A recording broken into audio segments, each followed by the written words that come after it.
For one, her own people had sold her out.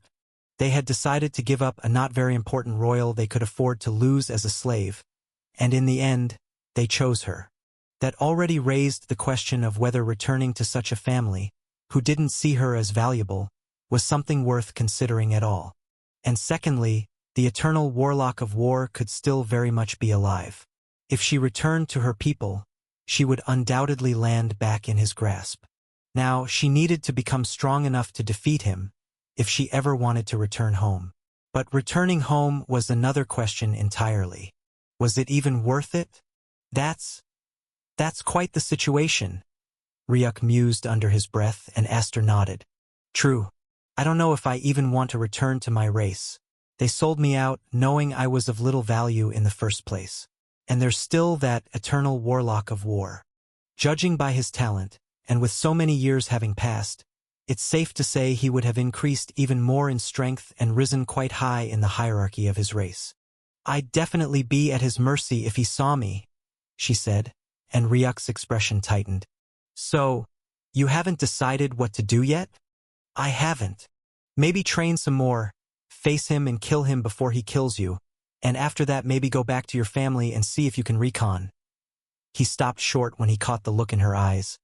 Eyes that seemed ready to tear him apart if he dared finish that word. He went silent, muttering a quiet, "Sorry. It's fine. Life doesn't revolve around those two things, remember? It doesn't have to be all about the eternal warlock of war or just about me returning home to my race," she said, and Ryuk tilted his head slightly. "It doesn't?" he asked, as she turned to look at him with the same expression. "I do think so. Did you think that's what all life's all about?" she asked. Ryuk replied without much thinking. "The only reason I breathe is for my goals. Finding my race, reconciling with them, and taking back all that was taken from me. If I'm not actively walking toward my goals, then I don't think I'm really living at all," he said. She hummed softly, turning to the bed. "I see it like this. If you spend your whole life chasing goals, one day you'll fulfill them all and realize, what now? It'll seem worth it now because you're taking the steps to reach it.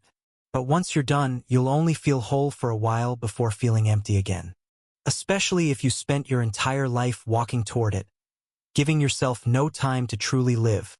It's like a void that can never be filled," she said, and Ryuk silently considered her words for a moment before murmuring, "No time to truly live, huh? What is truly living then?" he asked, and Aster responded, "Maybe everything you do outside of working towards your goals?" A light flickered through his eyes at her words. Like spending time with Morgaine.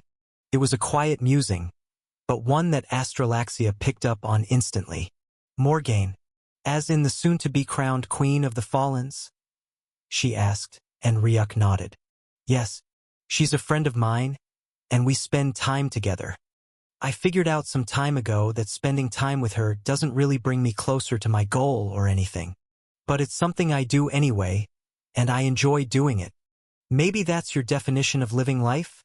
she asked, her brow furrowing with an unreadable expression. Her gaze lingered on him for a second too long before she blinked herself back to awareness after he asked, "Are you okay?" And she hurriedly nodded. "Yes, I'm fine. But I thought some time ago you fell out with her?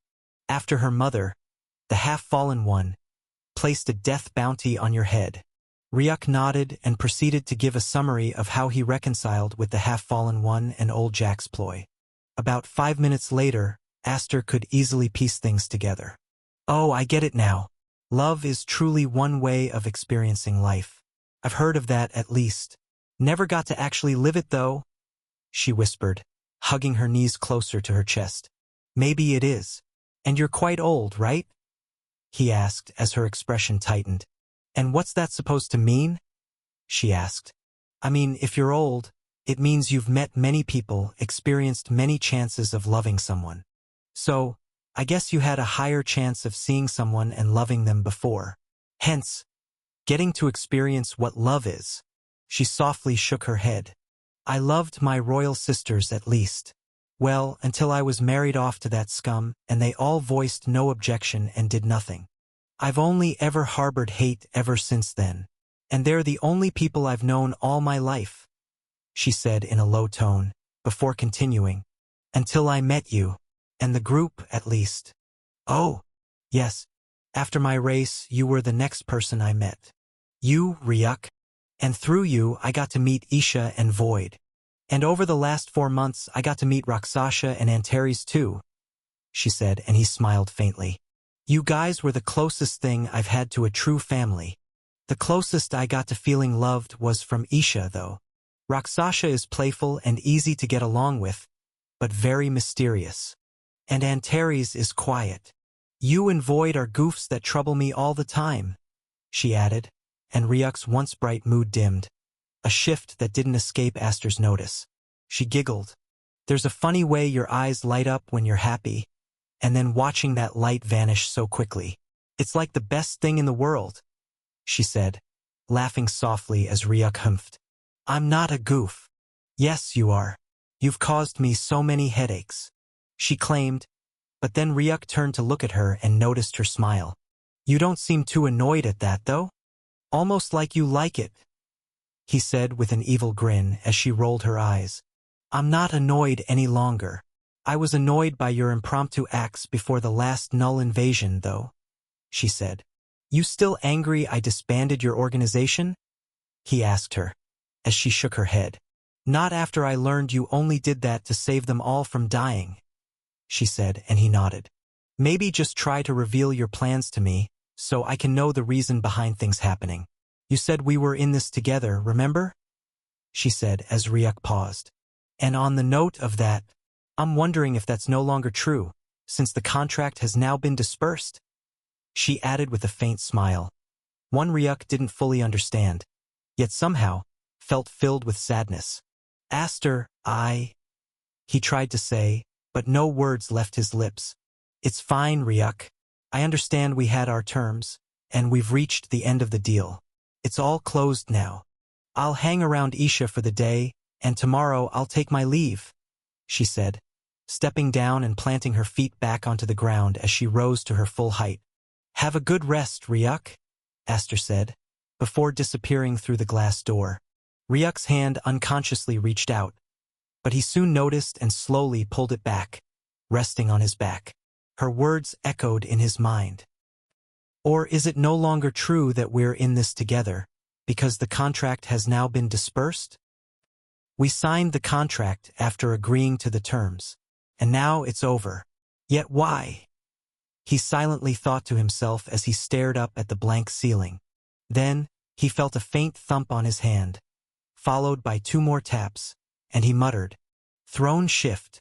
His eyes slowly shut closed, losing their consciousness. Eclipse Citadel, Grade B. Ryuk's eyes slowly opened to the sight of Morgane staring down at him, her expression laced with concern. "Ryuk? You okay?" she asked, watching him stir. He nodded. "You're awake, Morgane," he said, rising into a seated position. She exhaled in relief before leaning forward and giving him a gentle kiss. "You seemed really deep in sleep. I called your name so many times, and you didn't wake up. I thought you'd fallen into slumber again. We'll be having a family breakfast downstairs. Want to join in?" she said. Ryuk hummed, then mumbled, "Isn't it quite early?" "Breakfast is meant to be had early in the first place. That's why it's called breakfast," she replied, then added, "And I think an important decision will be made too by Mum. Me want you there," she said, gazing at him with puppy eyes. In the end, he couldn't refuse and got off the bed, rolling his eyes as he saw her bouncing after him. "You seem to have a lot on your mind. What's wrong, bloody mutt?" came a voice beside Ryuk, followed by a nudge on his shoulder from none other than old Jack, nearly tipping the vegetables off his fork. Ryuk narrowly managed to keep control of them, glaring sideways at Jack, who laughed mockingly. "Almost had you there. Ha ha ha," he said, and Ryuk rolled his eyes. Then Morgane spoke up. "Bloody mutt? What's that?" she asked, confused. Ryuk kept quiet, but old Jack responded. "That's his nickname back in Grade E." Morgane hummed silently. "That's a really weird nickname. At least I got a name with a nickname on top." Not everyone in Grade E had one, and some who did hadn't been called by it in years. Ryuk murmured under his breath as old Jack chuckled. I'm afraid you've got a lot to learn about Bloody Mutt, Morgaine. Coming to the city might have changed him a bit, but deep down, I can still see he's the same old bushy Ryuk, old Jack said, and Ryuk snorted. You make it sound bad, as if the nickname Greedy Old Bastard isn't worse, Ryuk retorted with an eye roll. Old Jack almost spat out his drink, as Ryuk gave him a devilish grin. You, Tage, you were the greedy old bastard. You always came in, barging in with those useless F-grade cores, asking for double their usual price from me. Old Jack shot back, and Ryuk snorted. Oh yeah? Like you weren't making quadruple that from reselling those same cores to the bastards at the Apex barracks, he said, and old Jack shrugged.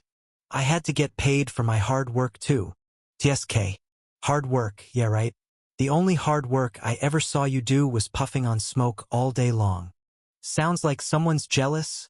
Old Jack fired back. Jealous of blowing out my lungs? Yeah, right? I'm green with envy. I always dreamed of the day you'd choke on one of those puffs of yours and have your lungs blow up with a bang, Ryuk said as old Jack's eye twitched. Well, joke's on you, 'cause that ain't ever happening. And if it does, I'll get me a speaker in my throat, and be called the one-eyed, speaker-throated greedy old bastard. Hey, you ain't particularly innocent either. Oh really? What wrong me do, old man? Ryuk asked, smirking. Morgaine and the half-fallen one could only watch helplessly as the peaceful family breakfast devolved into an endless tug-of-war. Eventually, the half-fallen one had to clear her throat loudly to silence them both. Can't we just have a nice and peaceful family breakfast without any arguments, she asked. Both men only huffed at each other before diving back into their food. That reminds me. Mom, you said you wanted to announce something this morning, Morgaine said. Ryuk's interest was immediately piqued, and he wasn't the only one as all eyes turned toward her. Yes, I do.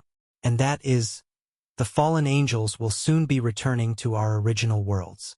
We're the only ones among the 10 families yet to begin leaving, the half-fallen one stated, as a faint silence descended upon the room, broken only by Ryuk. I'm curious about something, he said, drawing the half-fallen one's attention. And what's that? The other races leaving for their original worlds. It's like something agreed upon by every one of the 10 families, right? That they'll all be leaving, every single race on Endearth, apart from the humans, of course? He asked, as the half-fallen one tilted her head slightly, trying to discern the deeper intent behind his words, before eventually nodding. Yes, every race will be leaving just the humans behind eventually, she confirmed, and they watched Ryuk nod his head before continuing to eat. You think the humans will come to miss having those races around them? Old Jack asked, nudging Ryuk hard enough to nearly tilt over the food on his fork. But Ryuk didn't flinch, almost as if he had expected it, as he took a bite before replying. I can bet my life, the humans won't miss any of you that much. And if there's anyone they definitely won't miss, it'll be you, he added, grinning broadly at old Jack, who scoffed. I'm not a kid, desiring to be missed in the first place, the old man defended, as Ryuk rolled his eyes and ignored him. So, when are we leaving? Morgaine asked from the side. I'll give the order at 10 in the morning. The elders have prepared themselves into 10 groups, and they will depart in intervals. We will be the last to leave, so I'm guessing we'll be going tomorrow morning, or perhaps at midnight. The teleportation circle usually cools down afterward, preventing anyone from using it again too soon, and that takes time. Hence the delay, she explained as Morgaine nodded to herself, her gaze unintentionally drifting toward Ryuk, who was currently looking at old Jack with furrowed eyebrows while he stared at him with a mocking evil grin. Hey, Ryuk, she called out, and Ryuk finally took his gaze off the troublesome old man and turned toward her. Will you be coming with us to the fallen world? She asked, barely able to contain her heart, which seemed to want to leap out of her chest. For she knew his answer could very well change everything for her. And that same truth applied to the half-fallen one and old Jack, whose eyes narrowed, focus sharpening. They knew well, especially old Jack, that Ryuk had his own path to follow. He had said it himself, that this place, End-Earth, was only a minor crossing on his true journey. But there was a problem with that. And that problem was Morgaine, who was deeply in love with him. They all knew his decision, whether to come with them or stay behind, would also determine whether they could keep their daughter by their side, or if she would follow him. Old Jack would much rather have Morgaine come with them to the true world. For he knew Ryuk's path, if anything, would be one of blood and death.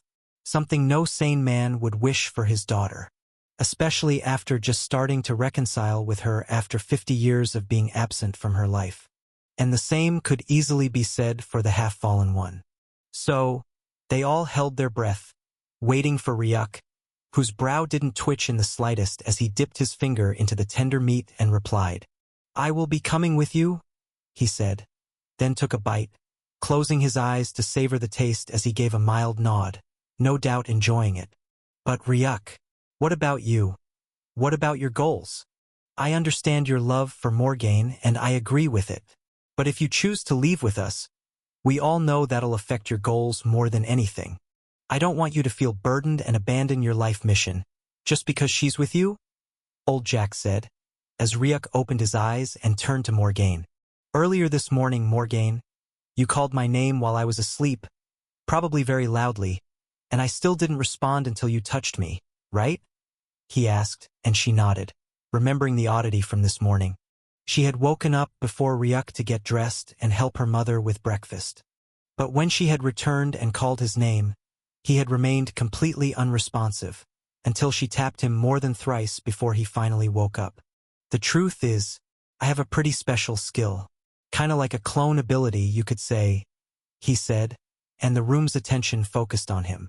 "The skill, which I obtained from defeating the Null King, allows one to create two bodies with no difference between them. It also allows one's consciousness to hop from one body to the other.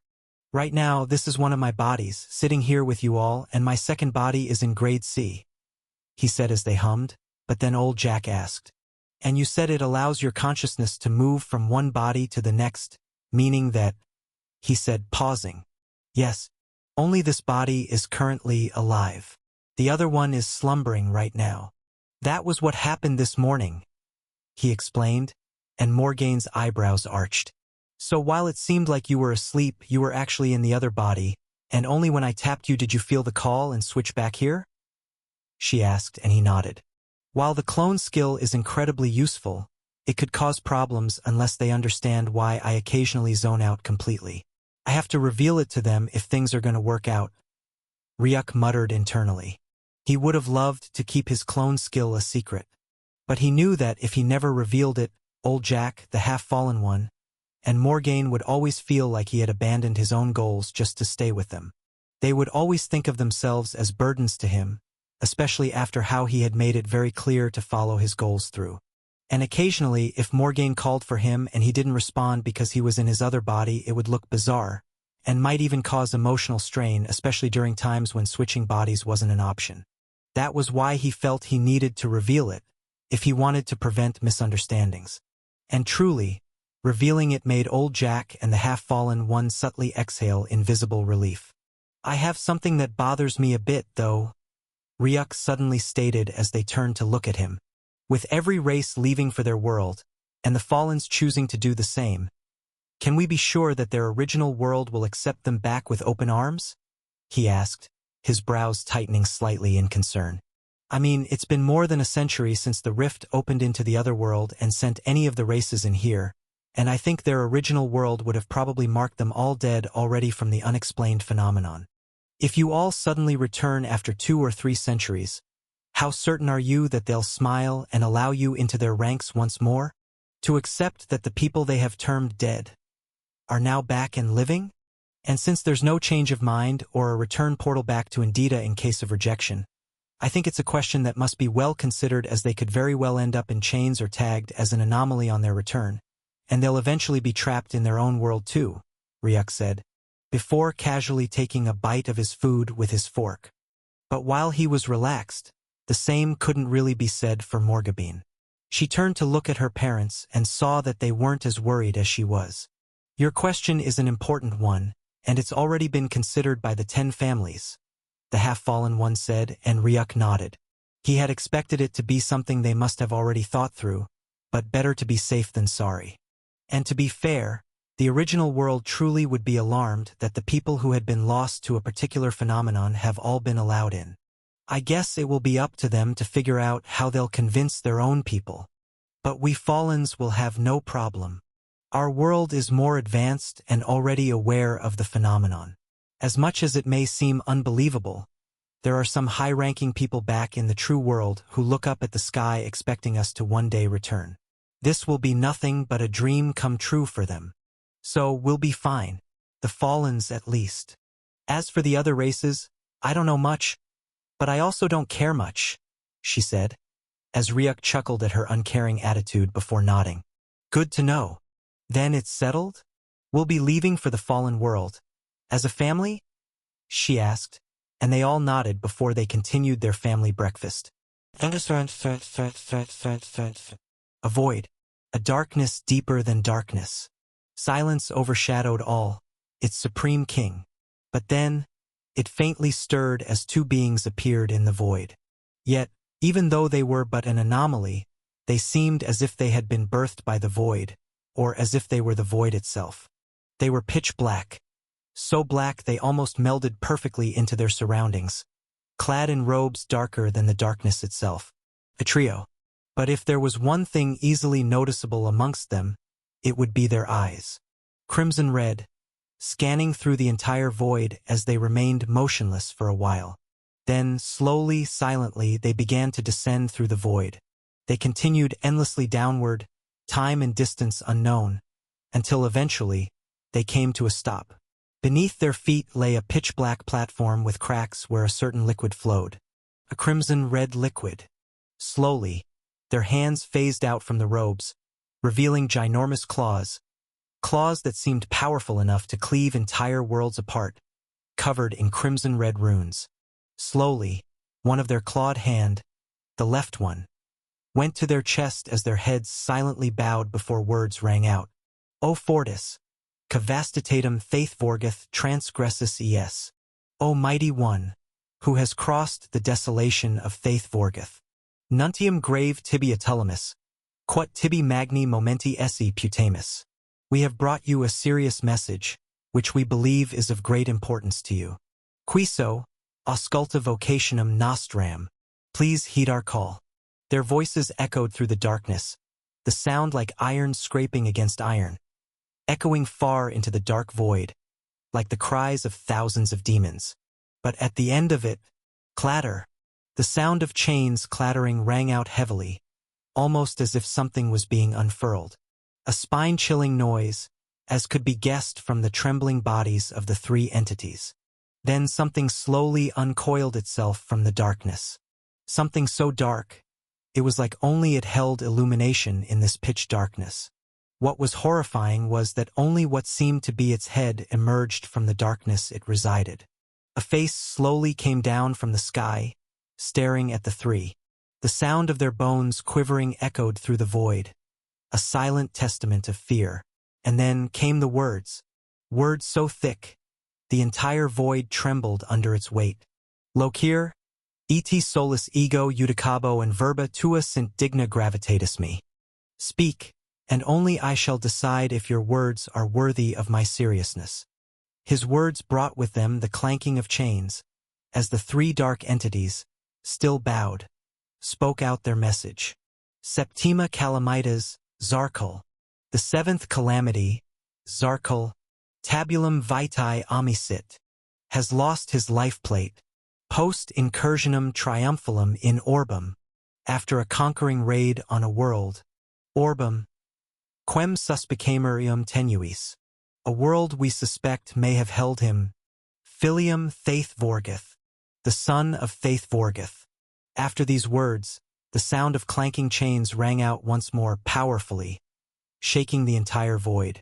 But no other sound followed, as the void slowly cooled, and the three entities continued.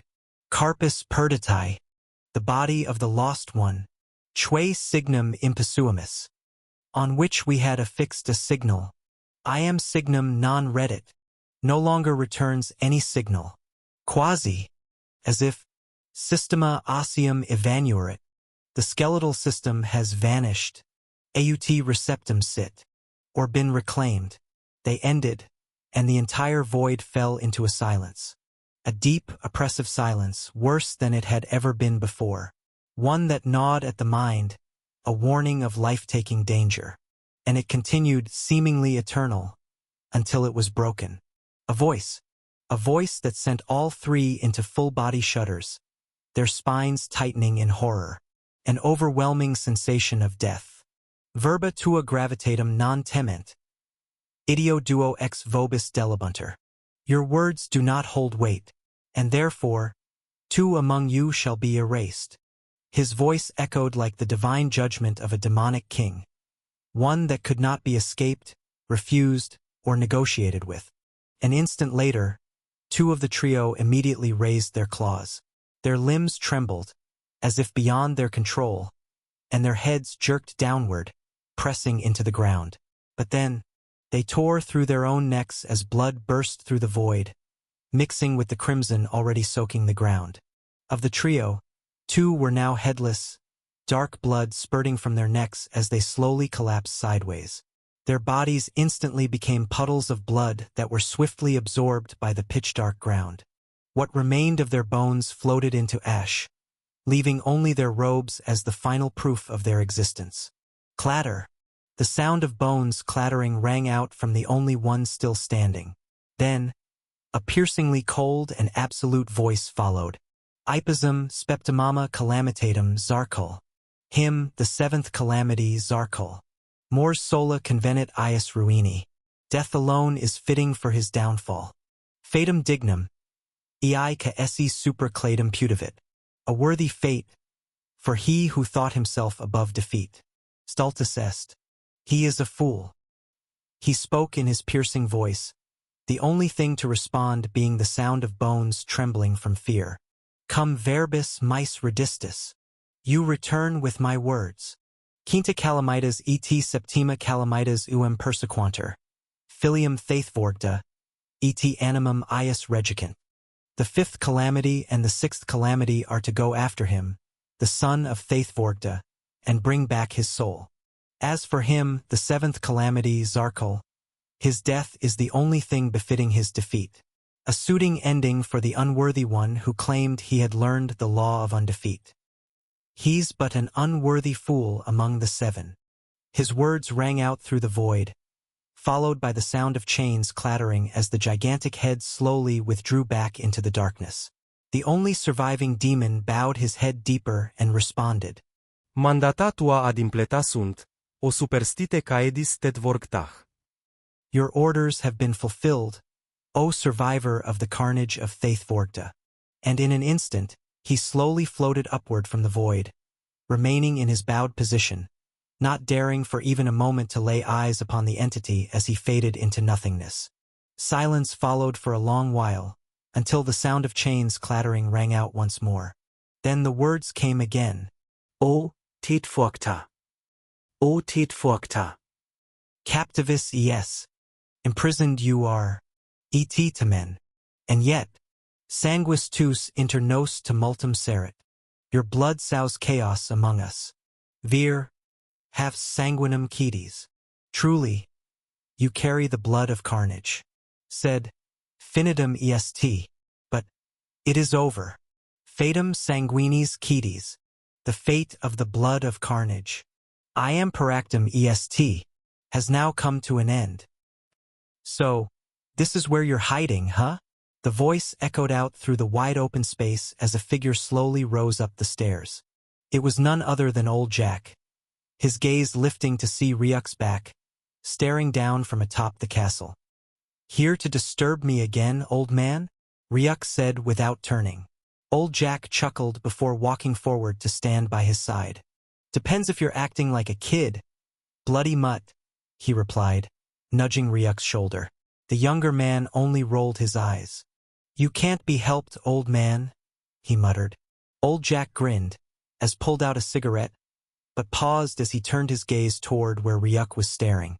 There she was, the half-fallen one, along with Morgaine, accompanied by a group of male and female fallen angels passing by. The males offered bows of respect before joining the queue, while the ladies were greeted with warm hugs and bright smiles. It was like a parting event, where both the half-fallen one and Morgaine were present, perhaps to reassure the fallen angels about their decision to return. Almost unfair, no? Bloody mutt. Old Jack suddenly said, lighting his cigarette and glancing sideways at Ryuk, who asked, "How so?"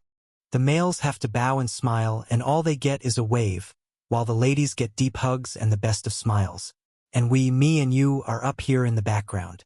They get all the congratulations and attention, but you had to go through hell just to make sure they're all even alive at all, but you're unseen at all.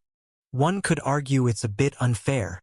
It's like we men are doomed to suffer and remain at the back after it all," Old Jack added. Ryuk only shrugged silently before replying, "The life of a man is naturally hard. I've been thinking, maybe it's even meant to be. The only time I feel meaning in life is sometimes when my body is being racked with pain." Old Jack grinned. "It truly takes a lot of sacrifice, most of which goes unnoticed." He mused alongside Ryuk, who nodded. "But isn't it better this way, Old Jack? We don't need to stand there, letting the world know we were its savior. It's enough for us just to see the world survive. Is it not?" Old Jack hummed in thought. "And I'm pretty sure if every man got to hug the queen and her daughter like the women, there would have been a medical facility opened up right here, and it will be already full with patients. All fallen males," Ryuk added, flashing him a wicked grin. "Isn't that right, Old Jack?" "Maybe," Old Jack replied, trying to sound like a good man, but Ryuk only rolled his eyes. If there was one thing Ryuk knew about Old Jack, it was that he was ultra-possessive. Back in Grade E, he never allowed anyone to touch his table. Only the cores were allowed to be placed there, and no one dared touch his puff stack, or they'd be sent flying out the ceiling in an instant. Why? Because no one was allowed to touch what was his. If all the fallen angel men had to hug the half-fallen one, like the lady does, the most of them would have had swollen lips and be admitted to a medical facility, all due to Old Jack's jealousy. Silence reigned at the top of the building for a long while. Old Jack silently smoked his cigarette while Ryuk finally closed his eyes, feeling the air whipping by him. With his level of power, everything seemed clearer than it had ever been. The air hitting him could be felt distinctly and absolutely, more than he had ever felt it, even when he was just a kid back then. A kid. "Ryuk, you're still 17. You almost never grew at all," the system interrupted, resulting in a pause. "To think, all of this time, only a year has truly passed for me. Yes, it ought to be 3, but you were always moving around, undergoing various time dilations that halted time for you. Still, you've also exhausted about 25 years worth of life aura during your training. So the true sense of time on you is quite skewed," the system replied. Ryuk shrugged his shoulders. "Time doesn't matter. What matters is reaching the end of every single one of my goals, as fast as possible. Whether it will take me a year or 100 years, it's not of much concern." Ryuk thought silently, his hands coiling tighter against the balcony railing. But then a voice rang out beside him. "Lost again," Old Jack said from the side. Ryuk turned to him and asked, "Again?" "Yes, early this morning during breakfast. You were lost in thought too, right before I called you up.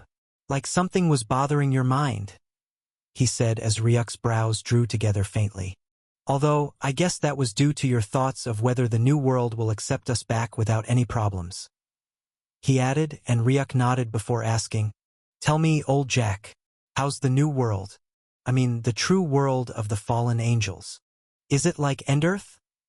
he asked, as Old Jack hummed, finishing his cigarette before the rest of it faded into ash in his palm. 200 years. It's been 200 years since the phenomenon happened. I was about half your size back then, around 12 or so, when I was caught within the pull and dragged here," Old Jack began, and Ryuk listened quietly. 12 I may have been, but I do know a bit about the world we came from. It's a first-grade world," he said, piquing Ryuk's attention. "Yes, first grade. I trust you know about the upper realm and lower realm, right? He asked, and Ryuk nodded. Well, the lower realm has its hierarchy. There are third-grade worlds, second-grade worlds, and first-grade worlds. And then, there are wild worlds too. Endearth, while we were still fighting the Nulls, is a wild world. Weak and at risk of being invaded and destroyed. That's what a wild world is, he explained, then continued. Then there are third-grade worlds. The criterion is to be able to rid yourself of invasion, like Endearth has done. So Endearth is now a third-grade world. Then there's a second-grade world. This is a world that has already recovered from its invasion, even almost forgetting about the scars. It features a more stable environment, where things are smooth sailing with no signs of threat close by. Metisla, that sounds like Metisla, Ryuk thought to himself, remembering the words of the Silverunics. It was said that they had fought with an invading race called Void Walkers or something similar, but it was so long ago, it had started to seem more like a myth. Their world was very stable, revealing that it must have been quite a long time since they had been invaded. So, that makes it fulfill the criteria to be a second-grade world. And a first-grade world is one which could even be said to be part of the upper realm, but is not, due to it being far away from the Eyes of Maniacs, he said, though Ryuk felt a bit lost there. What's the Eyes of Maniacs? He asked, and old Jack thought about it for a while, as if pondering the best way to explain, before he raised his hands up. A ball of golden light appeared before his palms as he pointed. See this tiny golden ball? Imagine it to be the center of the entire living universe. The center, right? He said, and Ryuk nodded. In this center is the source of all energy that permeates the entire universe. We call this center the Eyes of Maniacs. I don't know why they call it that, but my guess is Maniacs must be the name of this universe, so they called it the Eyes of the Universe. Just a thought of mine. I don't know how true that is. These Eyes of Maniacs can be compared to a beating heart, he said, and Ryuk watched as the glowing golden ball suddenly began thumping. And as it thumped, it sent golden energy, like a shockwave, radiating out in a circular format. It pumps out blood in a circular direction? Ryuk asked, and old Jack chuckled. You almost got it, except that instead of blood, it pumps out mana. Energy. And the upper realm and the lower realm? They are called that based on their distance from the center of Maniacs. As you can see, the energy pumps outward, but it travels a great distance through the worlds. The world closest to Maniacs will get more of this energy, and the world farther away? He asked, as Ryuk muttered. They'll get lower or close to none eventually. Exactly. So the upper realm is the upper realm, because it's closer to the Eyes of Maniacs? Yes, that's exactly why. The Eyes of Maniacs determine everything. Now, around these Eyes of Maniacs, there is a circular line all around it, where about 60% of its energy is still kept with each beat. This circle defines the upper realm. Anything lower than that circle gets just about 40% of true Maniac's energy, and they are called the lower realm. And a first-grade world is a world that just happens to be below those lines. They might not be much different from any upper realm world, but they are just unlucky to be beneath that line. That is a first-grade world. So essentially, an upper realm world that's getting lower energy from the perspective of the Eyes of Minos? Ryuk asked, watching as the golden ball and circles slowly faded back into old Jack. It might sound ridiculous, old Jack replied, but the Eyes of Minos determine the very hierarchy of a world. It's of great importance. The true world of us Fallens is ranked first grade. We might even be stronger than some upper realm worlds, but we exist below that invisible line, so we can never truly claim to be an upper world. We'll always be counted as part of the lower realms, he explained. Ryuk nodded thoughtfully. I understand now. Good. Ryuk tilted his head to him and asked, and I'm guessing that, in the true world, you're from a rather high-ranking family? Old Jack raised an eyebrow. And why do you think that? Because you're the only true Fallen? The one with the purest bloodline. Even purer than the half-fallen one who is queen? Jack's eyes narrowed slightly, but then settled back to normal. You're right. Among us Fallens, Royalty is ranked based on purity of bloodline. Right now, it may seem like Asterlinia is the purest, hence why she's queen. But in truth, I'm the one with the purest blood. He glanced downward, voice softer now. Just not known. Ryuk nodded again. Right now, the fallen angels only recognized the half-fallen one. They had no idea old Jack was a true fallen. If they did, they'd have made him the true ruler. But he was already her lover, and by that alone a king. There wasn't much more they could give him besides perhaps more attention or ceremonial praise. Old Jack continued, but to say I'm from a high-ranking family just because I'm a fallen, that's a bit ignorant. Ryuk turned to him with curiosity. Fallens might be rare here on Endearth, like me, the only one who was luckily or unluckily dragged here, but back in the true world of the fallen angels, true fallens are regular citizens. Regular? Ryuk asked, eyes gleaming. Yes. My family, for instance, is just an average household. We're all true fallens, except for my mother, who's half-fallen. Nothing special about our social status. Ryuk frowned. So, fallens are common back there. Quite. There's a lot of us. Ryuk's brows furrowed deeper. Then what about those fallen angels with black or golden wings? The ones we see here on Endearth. Old Jack looked down at the gathering of fallen angels below, then shrugged. They're like slaves. Slaves? Ryuk asked, visibly disturbed as he turned to look at Jack, whose eyes didn't even twitch. It's disrespectful to say, but it's the truth. Their bloodlines are so low they're barely worth mentioning. Amongst humans, they'd be seen as illiterates, farmers, carpenters, welders. You get the idea. Ryuk exhaled sharply. I didn't expect that. Then he asked, do they know that? Do they know they'd be treated as slaves back in the true world? Jack chuckled lightly. You know, Ryuk, on Endearth everyone looks at the fallen angels like they're royalty. Most of the people who fear or respect us don't even really know the half-fallen one. Just the presence of any fallen angel is awe-inspiring enough, and no doubt, this already breeds arrogance in the hearts of the average fallen. They all think they're as noble as people believe they are. Royalty. Heh. Old Jack said, chuckling mockingly. If they knew that in the true world of fallen angels they'd be looked down on as slaves in the hierarchy. Do you really think they'd return there, smiling like that? Ryuk muttered. So, you're hiding the truth from them. Old Jack gave a small scoff whilst bringing out a cigarette stick. You make it sound bad. Would you prefer they remained here on Endearth then? Ryuk knitted his eyebrows, but just as quickly they settled, as he shrugged helplessly. I don't care. Jack nodded with quiet satisfaction and lit another cigarette. To these fallen angels, Endearth is a comfort zone. They're treated with respect, believed to be great, and most of them no longer strive for greatness. They already believe they've reached the peak. But when they return to the true world, when they're dragged out of their comfortable bubble, they'll face the truth and they'll see how weak they really are. At that point, they'll have a choice. Let the truth break them and sink into despair, asking themselves why they ever left Endearth in the first place. Or use the truth as fuel to grow into something far greater than they ever could have been here. That's what's good about moving to a new place where you're no longer at the top. You finally realize how much of a frog in a well you were, and that can drive you to climb higher than ever. Ryuk hummed thoughtfully, silently thinking. That's true. Going to the upper realm isn't just about finding the dragons. It's also about getting stronger.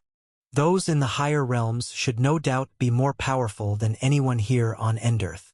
If I had stayed, my growth might have stalled, or worse, I might have started believing I'd already reached the peak. And in the end, that belief would have become my doom. Jack exhaled smoke slowly. Unfortunately, he said, drawing Ryuk's attention, some of them may not handle it.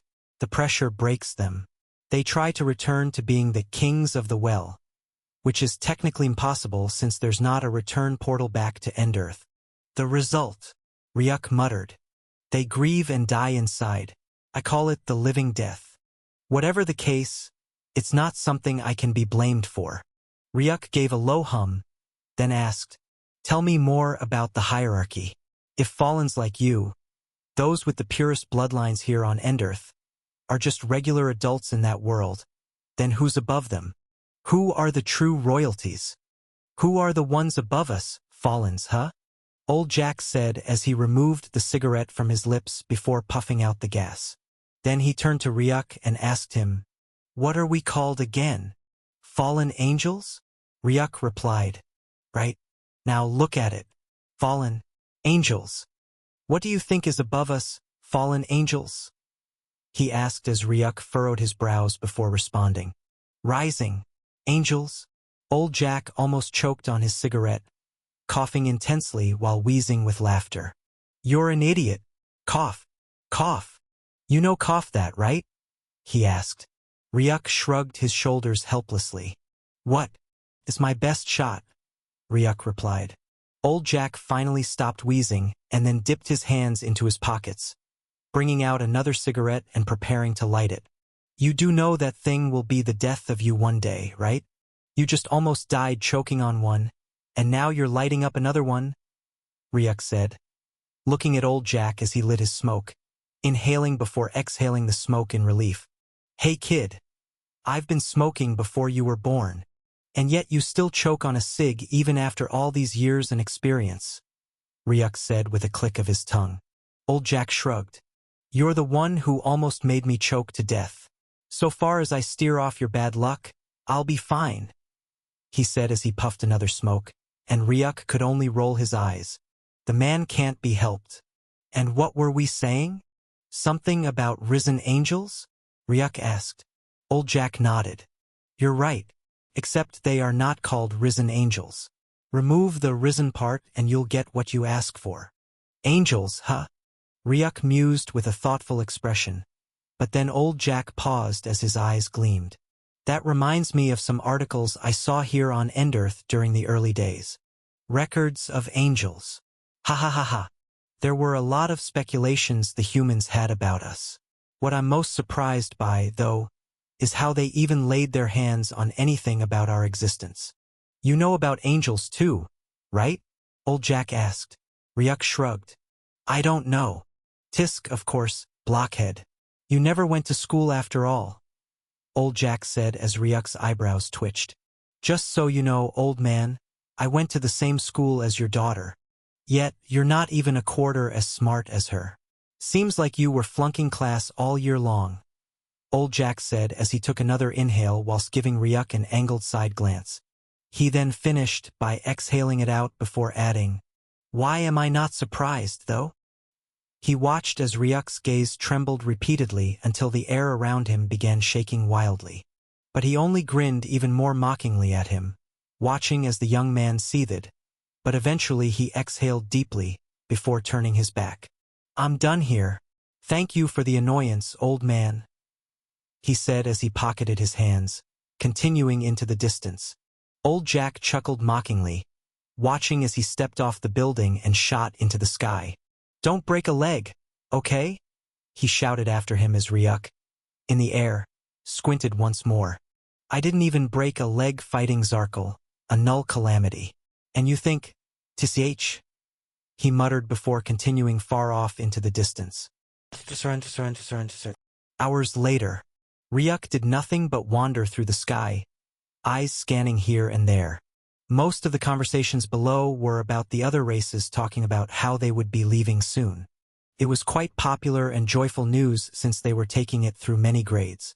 But then, he soon found himself back in grade B moments later, and that was when he stopped flying around erratically, moving toward a particular building. A large mansion. In an instant, he weaved through all the scanning security beams and camera footage before he mysteriously faded into thin air as if he never existed. Shuffle. In a well-lit library-like room, the sound of rushing breeze could be heard, along with the flapping pages of books. Its source, a standing fan at the side, facing one of the available seats on the library ground. And sitting down was a man, white-haired, with various books on the table, most closed but reopened by the breeze. In his hands lay another grimoire-like book, which he studied with a more than focused expression as he quietly flipped the pages, his eyes locked on the contents. Then, without raising his gaze from the book, his hand shifted to his left. A light coalesced before a pistol appeared in it. And then, bang! 3 loud shots rang out through the library. The shockwave was so powerful that the entire shelves were blown to ashes from the resulting force, the various books disintegrating into dust. But then, ding! The sound of metal colliding with metal rang out as the man finally raised an eyebrow. Lifting his head from the book, he was reading before turning to look at where he had shot. And standing there, reclining on the wall, was a figure who was half covered by the darkness, preventing his features from being seen. And by the side were the bullets that seemed to have come in contact with a wall, falling to the ground by his feet. Old Jack raised an eyebrow. To think you can still sense me. Still as scary as ever, Mad White. The figure mused as Old Jack slowly lowered his outstretched gun and turned back to the book. I didn't sense you. Just sensed an unexpected disturbance in the air. He muttered, focusing back on the book. And you blew half the library away because of a sensed disturbance? The figure asked. I don't like unexpecteds. So yes. Also, you're trespassing on my property. Uninvited. Do yourself a favor and leave as quietly as you came, he said with the same bored expression. But then, the sound began reverberating through the entire library as footsteps echoed closer. Mad White sighed and turned his gaze back. But then, the sound of a gunshot, which sounded more like the howl of a demonic creature, rang out. In an instant, he vanished, and the table and the seat where he sat were instantly vaporized into nothing but ashes. But Mad White himself reappeared at the side, 5 meters away, his second hand moving to the side as golden light coalesced, and then a second pistol appeared in his grasp. But then he paused slightly when he sighted 2 abnormal things. For one, even though where he was previously sitting had been blown to ashes, along with the tables, chairs, and a large chunk of the wall, one thing felt quite out of that world. The books on the tables, including the one he was reading. All of them were untouched and gently landed onto the ashy grounds. But Mad White turned back as he looked at the gun which the figure was holding, and for the first time, his unbothered gaze lost its composure. Ryuk watched as the man slowly rose upright from his crushed position, turning his face to the side, and he asked, Hey, tell me something, he whispered, as silence covered the half-destroyed library, before the question rang out. How did you lay hands on those guns? He asked. Ryuk turned to look at the guns in his hand, a second gun appearing in his left palm, and he replied, Oh, this? I took it from a truly tough guy. Cool, no? He asked with wicked amusement. His eyes gleamed sharply as he watched Mad White mysteriously vanish from where he stood. Ryuk slowly turned his head up to the ceiling. And there he was, the nozzles of 2 pistols stretched downward 3 meters above the top of Ryuk's head. And the air was ripped into nothing as 2 golden bullets blasted down from above. Another horrific shockwave spreading outward in a circular format. Space cracked into nothing like glass before the golden bullets, spreading faster and faster downward. But Mad White watched as 2 hands raised with almost inhumane speed and 2 bullets shot out with equal speed, bringing along the sound of howling, slamming into the approaching bullets. Kaboom! A powerful shockwave burst out from the collision. But the air was sliced into nothing as Ryuk watched an arcing flash speed toward him. Yet, his lips parted and, clamp, ding, the sound of metal colliding rang out before, crush. The sound of shattering rang out as his teeth bit down on the blade-like object, reducing it to metallic fragments.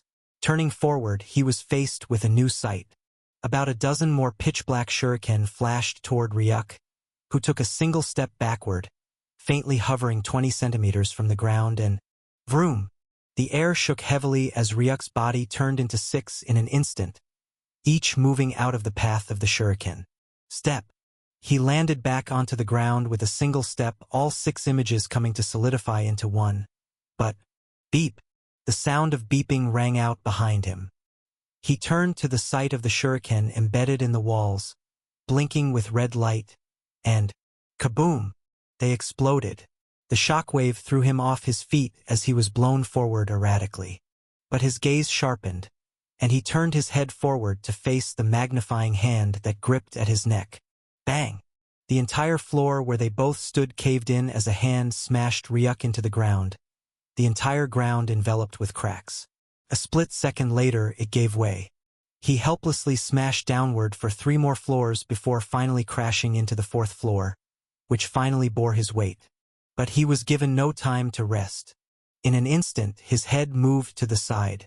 A bullet hole tore through the afterimage of Ryuk's head a moment later. Ryuk turned his gaze upward to find the nozzles of 2 guns facing directly into both of his eyes, perfectly predicting where his head would be, and the air was ripped apart once more as the 2 bullets blasted into his eyes, or tried to, as Mad White smashed into the empty ground. A moment later, before him were 2 large craters where his bullets lay, but in the next instant he was gone. Thrum! 2 howling bullets blasted at where he was, but he weaved through them with speed, rapidly approaching Ryuk, who grinned mockingly as he raised his guns toward him. Thrum! The sound of howling kept ringing through the chaos. Ryuk watched Mad White flash forward toward him without pause, weaving through the raining bullets. The howling shockwaves blew his tops to ashes, but he continued regardless as his gun began brimming with powerful golden light. 5 seconds later, Mad White arrived a meter before Ryuk. Got you! Thrum! The sound of a bullet blasting forward rang out as a howling eye blaster roared toward Mad White's head. He dodged to the side, but couldn't escape the gun blasting through his shoulder, instantly leaving a hole in its path. Mad White's gun, flaring with an incredible golden aura, stood right before Ryuk, mere inches from both the opposite sides of his chest, right and left, and the air was ripped into nothing as Ryuk instinctively moved his legs, trying to move away. But then he felt the bizarre sensation, the sensation of his legs having been glued to the ground. A law that prevents dodging, he thought, as he watched the bullets slowly moving toward his head. In an instant, it all halted in the air, and it wasn't the only thing that froze. Everything in the room paused. The approaching bullets, 4 in number, resulting from 2 coming out of each gun nozzle. The flying dust. Mad White himself seemingly stuck in space. Ryuk's legs, once tethered to the ground, easily stepped to the left, automatically moving out of the path of the crawling bullets. He continued his walk toward the paused Mad White, who kept looking forward, appearing frozen in place. His hand moved toward the hole in Mad White's shoulder. A golden blue energy appeared on his palms, infiltrating the wounds. He watched the skin begin to piece together and regrow under his touch. Once they were healed back to normal, he walked back to the path of the bullets, and kaboom! An explosion rocked the entire room as a figure was thrown off his feet and blasted through the wall. Mad White's cold stare traced from the explosion to his shoulder. He took a step forward, but halted as he looked again. It healed so fast? No, that wasn't me, he thought to himself, but then felt a shudder in the air from the explosion. A figure slowly stepped out. His entire shirt had been burned off. Mad White inhaled silently as he looked at the chest and noticed, not even the slightest scar was present. Just empty, ashy, dark remnants of smoke. It was all that remained from his most powerful shot, one that had once even scared off an Eternal. Been a long time, kiddo. A really long time. Finally realized it, eh? Ryuk muttered as Mad White noticed even his voice changed, and watched his face suddenly ripple, and a new one came into being. It wasn't the face he remembered, but it was definitely the face he had seen in the news that went by Ryuk's name. The image with those 2 long horns emerging from the sides of his head. Familiar now? Ryuk asked with a smile, as Mad White's pistols faded away before he gave him a deep hug, slapping his back twice as well. You've grown stronger than the footage I saw of you. I was hoping to see you at the commemoration party, but you never appeared, and your device numbers weren't going through. But it seems like I was worried for nothing, Mad White said, firmly nodding. I'm doing very well. I'm glad to see you okay too. Come. Be my guest and drink with me till the end of time.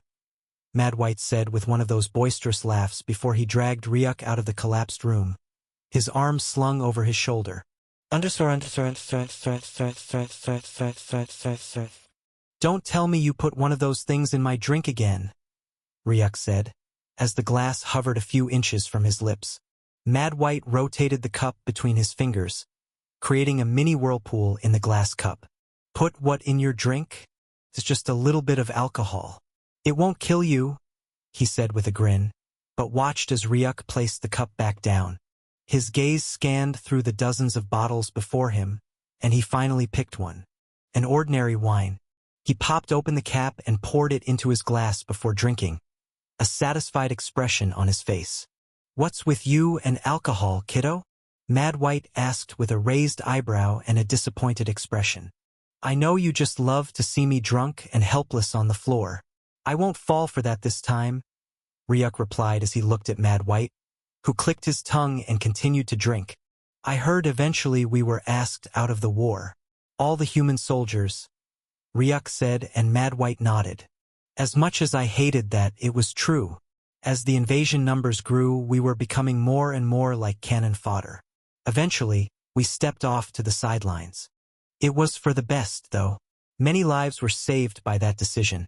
So I'm not angry about it anymore, he replied, and Ryuk nodded. And you? I still remember asking you to remain in hiding for a while, but for an entire year? He asked in disbelief as Ryuk chuckled and quickly gave him a summary. Oh, that makes more sense. So your ass was stuck, huh? He teased as Ryuk rolled his eyes. You wish. You've gone through hell, kid, Mad White muttered. Ryuk shrugged. The flames never reached me. With all the races leaving for their portals, I keep getting the question of whether humans will miss the other races, Ryuk said, and he laughed out after when he saw Mad White's face instantly lose all of its colors. Miss them? In their dreams. Ha ha ha. TCH. To think they even dared to dream that. Bastards, he said with a click of his tongue, taking a cup of his drink as if it would quench his anger. Well, to be fair though, their mission here on Endearth was always for this day, to help humans against the Nulls. So, yes, Mad White cut in. But that's not enough for us to feel indebted to them. It's just enough to make us bury the hatchets of the Dark Era. Not enough to miss them going, he said, and Ryuk nodded. Sounds fair. And now that you're reading books about the previous Endearth structures, I'm guessing you're already planning some big changes to renovate the entire Endearth? He asked. All the books Ryuk had seen earlier that Mad White was reading were history books, accounts of how everything used to be in the past Endearth. If Mad White was reading that, it was clear what his plan was. Yes, I am. Not only me, of course. The entire human leadership. The first thing we plan on doing is changing the name. It shall no longer be Endearth, but Earth. We'll begin working on rebuilding the entire earthly structure. It will take time, but for now, that's all we've got, he said as Ryuk watched him inhale deeply. It was a breath of relief. The first he had seen from Mad White in a long time, maybe the first ever. It was a change Ryuk loved to see.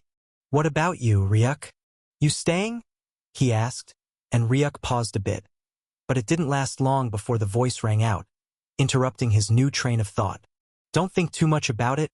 We all got our secrets and our reasons for them, he said, and Ryuk exhaled before replying. I'll be leaving Earth.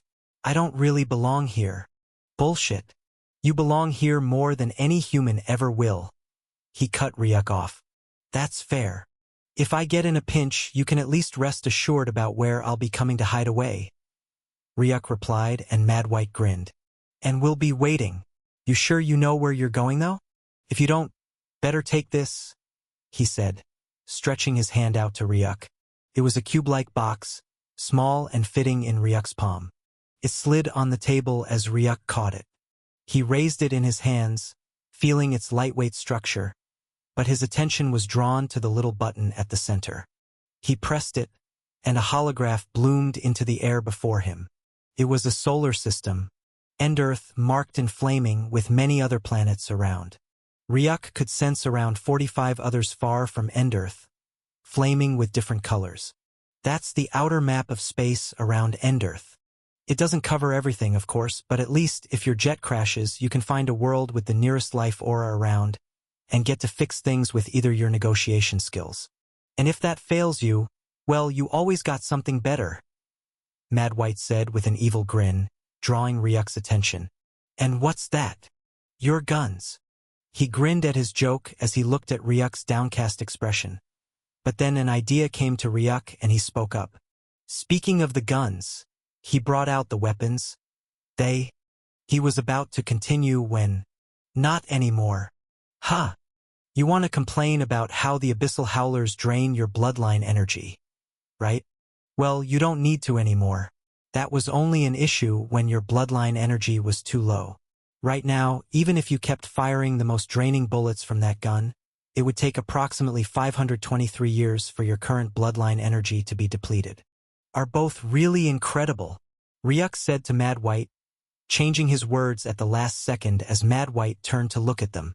The Abyssal Howlers, Mad White said. You still remember their names? Ryuk muttered. I never forget the names of my creations, the man replied as Ryuk placed the guns back. Just wanted to mention that they're really good. Saved my life more than once, Ryuk said in a low voice. Mad White nodded heavily before replying. They're the least I can do for a personal intern of mine. And speaking of internships, if I can give you one more last lesson, he said, drawing Ryuk's attention as the Abyssal Howlers returned to the system shop. What is it? Ryuk asked as Mad White placed down his half-filled cup before raising his hand toward Ryuk. There seems to be more action going on in your hands than in your brain, Mad White stated, moving his fingers, and Ryuk's brows furrowed. What do you mean? He asked confusedly. During that little fight, I could sense you were holding back a lot. You refrained from punching or kicking and simply focused on gunshots, which I understand, since a tiny release of your true aura could probably blast me and this entire building to the deepest depths of hell. But really, I don't think you tried to predict my next move. And if that was you also still lowering your strength, then why did you seem, I don't know, just a bit predictable to me? Mad White said, in quite a corner way, as if trying not to offend him, but Ryuk spoke up. If you tell me what's wrong, Mad White, sure, it may hurt my ego, but it'll save my life. And I bet you, of all people, should know which is better, he said, and Mad White's expression focused. I predict your actions, in real time, in real fights, and you never disappointed me, not even once, he said, and as Ryuk tried to think deeper but he explained.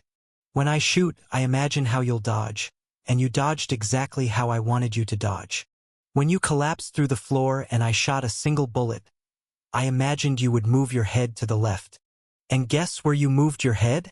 He asked, and the scene flashed in Ryuk's head, as he remembered how he had truly dodged to the left when Mad White had shot at him.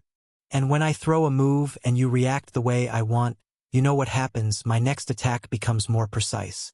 When you dodge to the left like I wanted, I was able to aim exactly where your eyes would be next. You were able to dodge with your incredible speed, but if you leave Endearth, you'll be fighting people whose speed matches yours. That bullet to your eyes? You'd be too slow to react, and you'd have your eyeballs blown to dust. Even if you had the life tenacity of a cockroach, losing sight of the world for even a second on a battle of that scale would be fatal, he explained lengthily. When Ryuk truly thought about it, he realized the truth. When I fought him, I really did lower all my stats to his level. My speed, my strength, I lowered everything to be able to match him. But still, throughout the battle it was like, I never really attacked at all. He was the one who was attacking all through, and I never really planned for things to go that way. From the gunshots to the shurikens, to grabbing my neck and sending me flying down the floors, to almost blasting off my eyes, right up to when he arrived a meter before me and fired both guns at my chest. Every action of his was deadly precise. He even had the guns on both sides of my chest and fired. Zarkul targeted my left chest, thinking that would be where my heart is, but Mad White targeted both chests. In that situation, it doesn't really matter where my heart is. It would still be the exact dead point, if his attacks had the same power as Zarkul's. Ryuk thought as he watched the system notification panel flash. He had full control of the battle from the beginning, but only because he acted first and predicted every one of your reactions, and his thoughts were spot on. He's a very gifted fighter. What am I supposed to use then, Mad White? Ryuk asked. Mad White pointed to his head. Here. It all happens here, in the brain. Any human fight worth watching probably involves more brain than brawn. When the other races came, they had brute strength. Claws, fangs, the same for the mutated beasts. But you know how we survived? We used our brains.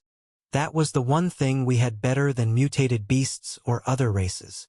So we fought mentally instead. We don't punch that hard. We lack strength. So instead, we try to predict patterns. When you dodge, do you dodge right more often or lean left? We watch for repeated habits. Like the beasts and the werewolves, they swing their paws. And by knowing they'll swing their paws ahead of time, their horrifying strength becomes less scary, he explained as Ryuk hummed silently. Sometimes we manipulate emotion, strike their soft spot and make them angry. A calm mind will always beat an angry one. And sometimes we fake attacks to throw the enemy off. We use the factor of unknown. Like I fake throwing one shuriken at you, then quickly send 12 more. You dodge it, but just when you think it's over, those shurikens had a bomb in them. Did you ever expect those shurikens to contain explosives? He asked, as he once more grabbed his cup and took a gulp. Ryuk slowly shook his head. He had even bitten down on the first one with his teeth. If he'd known there were bombs inside, he would have chosen to dodge instead of biting it. And that was when he realized another mistake. I bit down on a bomb. If my strength wasn't overpowering enough, it would have exploded in my mouth. But why? Why did I even bite it like an animal? I could have just tilted my head down, Ryuk thought silently. Because you are one. The system notification answered, and Ryuk's brows furrowed. That's a harmless joke. But previously, you always tried to predict actions mid-battle, you know? Really? Yes. Remember your fight with Ignatius? You needed to outsmart him because you knew he was stronger and faster. Back then, you used your head more to fight. You even upset that guy you fought before Ignatius, the shield guy, by telling him his only source of power was useless against your scythe, and that he was therefore doomed to fail.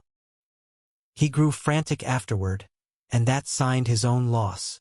But once your strength started growing, becoming powerful enough to overwhelm most enemies, you deviated from using your head and focused solely on your new weapons. Overwhelming strength and speed, forgetting the tool you once relied on most. The system said that, but Ryuk defended himself. Strength and speed get the job done, right? He unconsciously muttered out loud enough for Mad White's hearing as he nodded. It does. They're quite reliable determiners of a battle's outcome, just like the one we had previously, he replied, pausing for a moment before continuing. But there's also an ancient human quote that goes, whatever you stop using stops growing. But it doesn't just stop, it starts to deteriorate. You can use your strength and speed, Ryuk, but the second you stop using your brain to fight, it begins to wither. And one day you'll come across an opponent who matches your strength and speed. He'll beat you easily, if he never stopped using his mind. A thinking fighter never gets touched at all. So with equal speed and might, you wouldn't even leave a scratch on him. You understand? He asked. A sharp gleam crossed Ryuk's eyes, and he nodded, sitting upright. I do now. Good.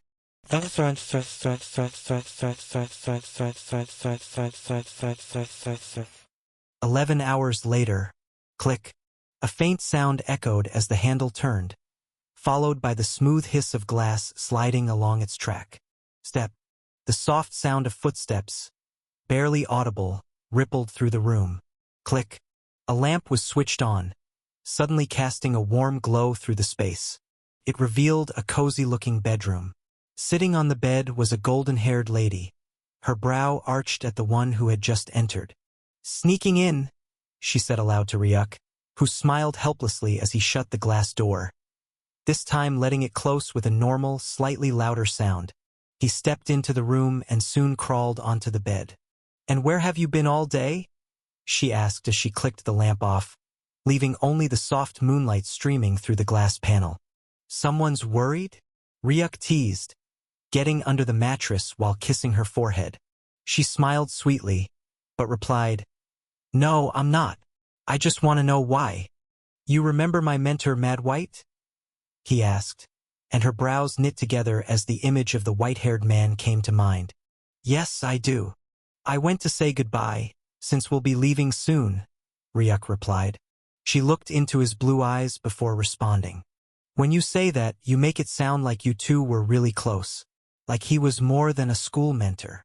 Ryuk smiled, turning his gaze to the emerald-painted ceiling. "He was more than just a mentor. He might not have taught me much in terms of school lessons, but he was the teacher I needed. Made me go through all those risks which I never would have gone through on my own, and that shaped who I am now. I'd argue he was like an elder brother." "Sure, you both have snow-white hair, after all," Morgaine said with a faint giggle as Ryuk rolled his eyes. "That's just pure coincidence." "So, I'm curious, how's Morgaine doing?" Ryuk asked as Morgaine's eyes turned to him with an expression that says, "What do you mean?" "Graduated from the Ascension Academy, returned home to be queen-to-be. But then the Nulls were defeated, everyone returning to their true world. And I finally don't get to fit into my mother's shoes," Morgaine added. Ryuk turned to look at her, but noticed her smiling. It was a smile of relief, one he didn't fully understand. "You never wanted to be queen?" "No one ever wants to be queen," Morgaine replied. Ryuk raised an eyebrow. "But your mum is?" "Yes, but she never really wanted to be. If she had a choice, she wouldn't have. Heavy is the head that wears the crown, remember? But then, hard times demand hard decisions, and she had to be the one to bear that burden," she said, and Ryuk finally hummed in understanding. "And now that we're returning to Amamura, I never have to worry about the crown anymore," she added, exhaling deeply. "Amamura, huh? So that's what their true world is called." He silently thought before asking, "So, what do you plan on doing then?" Morgaine's eyes glinted with a devious light at his question. Ryuk watched as she wrapped around him like a snake, climbing on top of him. "And what are?" he started to ask, but was cut off as her lips met his, silencing him for 5 seconds. She finally pulled back and whispered, "I want to have your kids." She yelped a second later as Ryuk turned his waist, flipping her back to where she had been. "Stop playing around, Morgaine," he said with his mind still reeling from her previous words. He feared he could have had a heart attack right then and there if she had continued teasing him. "But I'm not playing," she replied. "I want us to get married and have kids. Like, live a normal family life," she concluded, but was met with an eye roll. "I'm pretty sure that's not a plan. At least, I've never heard of one like that before." "You're right, Ryuk. It's not a plan, it's a life decision," she whispered softly as her hand moved to his neck, brushing her fingers against the soft skin. Ryuk looked into her golden eyes and couldn't help but ask, "But what happened to that Morgaine, the one who loved to train, who loved to fight, and who dominated Calidor Whale? That brutish Morgaine, why can't I see her anymore?" he whispered. Her fingers, brushing over his neck, paused briefly as her golden eyes locked onto his blue irises. Unconsciously, a faint pressure suddenly descended in the room. Ryuk's heart skipped a beat. "Are you saying I've gotten softer, Ryuk?" In an instant, or perhaps less, the pressure in the room reached a suffocating level. Ryuk noticed as every glass surface began to crack, starting from the lamp, whose head shattered into pieces under the weight of the invisible aura. Morgaine's golden eyes shimmered with overlapping golden pentagonal runes, intensifying the suffocating aura. But before any more damage could occur, Ryuk's hand reached out to her, pulling her closer in a gentle but firm gesture before whispering, "I would never say a word to demean you, Morgaine. I swear it on my life. And I'm sure you know that too." He ended as silence enveloped them in an embrace that only deepened, until eventually, the pressure faded away completely. Okay, dickhead. You've been forgiven, Morgaine said with a giggle, as Ryuk finally released her, exhaling in relief. Tisk, so scary, he muttered under his breath, prompting a devious grin from her. He never understood why. Even the auras of those at the Apocrypha stage couldn't shake his heart. But the moment Morgaine displayed intense emotions, whether it was anger like now or the sadness from before, his heart lurched with a mixture of fear and panic that he didn't even understand, talkless of being able to explain. You said I've deviated from that brutish Morgaine, right? She asked. Ryuk looked into her intently, trying to sense whether she was still angry or annoyed. But when he felt nothing, he gently nodded. Yes. I've noticed you're no longer inclined to those things. It used to be so clear in your eyes in the past, like you were searching for someone or something to beat up. But now, it's so calm in there, he whispered, as Morgaine's eyes gleamed with a reminiscent light before she replied. You're right, Ryuk. The me you saw in the fallen genius Arisen is no more. That was me trying to fill the shoes of my mother, trying to be better than her, stronger than her, to gain the respect the elders and everyone gave her. And if there was one guaranteed way to do that, it was to become stronger than her. Our relationship was competitive, not familial at all, she said, smiling helplessly. Well, until your dickhead came in, she added, and Ryuk eyebrows knitted in confusion. Me? He asked. Yes, you. You made the feeling of competition I had with my mother fade with that sweet tongue of yours. And when that flame, the one pushing me to prove I was better, died down, I lost a piece of that fighting drive. I just wanted to understand you, the new dickhead who, out of all the men in the world, had the presence I found myself drawn to. You could say I just wanted to stay close, matching your strength. But you died. And once again I entered that battle mode for 2 years. I fought endlessly to rid myself of the guilt and pain your absence caused, she said, her eyes turning glassy. But a finger gently wiped the tears before they could stain her cheeks. She raised her head, grabbed his hands, and held them tight, like a cold body seeking warmth. And when you came back from your death, I lost that flame all over again. I had already been fighting for 2 years, and maybe I was just exhausted. Then I had to become the queen, which involves its fair share of training, if not worse than everything I've ever done in the past. And now that you've gotten rid of the nulls, and everyone is returning to Amamura, I don't have to fight anymore. I don't have to keep training in thoughts that one day, something bad will happen to my people, and I would be the last line of defense like my mother once was. I don't need to fight once more. And I'm tired of that life, Ryuk. And I'm tired of that life, Ryuk. A life where I had to make the decision to fight today, and then something happens and a new decision, and then tomorrow to fight and next tomorrow not to fight. Something always happens that forces a new decision, and then another and another. I feel like this life of endless fighting is empty, she said, noticing Ryuk's expression darken. Empty? You think fighting is empty? He whispered, and she remained firm. I do. And I don't want it anymore. I want peace. I want a home. A life of meaning. And I want it with you, she said, reaching for him again. But this time, he grabbed her hand first, closed his eyes, and let silence stretch between them before opening them again. Morgaine, I understand what you're saying. You've fought wars within your mind, shouldered the responsibility of rising to become the new queen of the Fallens, and endured the sacrifices that came with it. Now that it seems over, wanting a simple life filled with love and family is a true path toward giving your life meaning. And I'm more than grateful that out of the countless choices in the world, you chose me for it, he said as she leaned closer, only for his hand to gently stop her by resting on her shoulder. Their eyes locked, mere inches apart. But this world isn't built for peace, Morgaine, he said, and her expression crumbled. What do you mean? She asked, her voice trembling.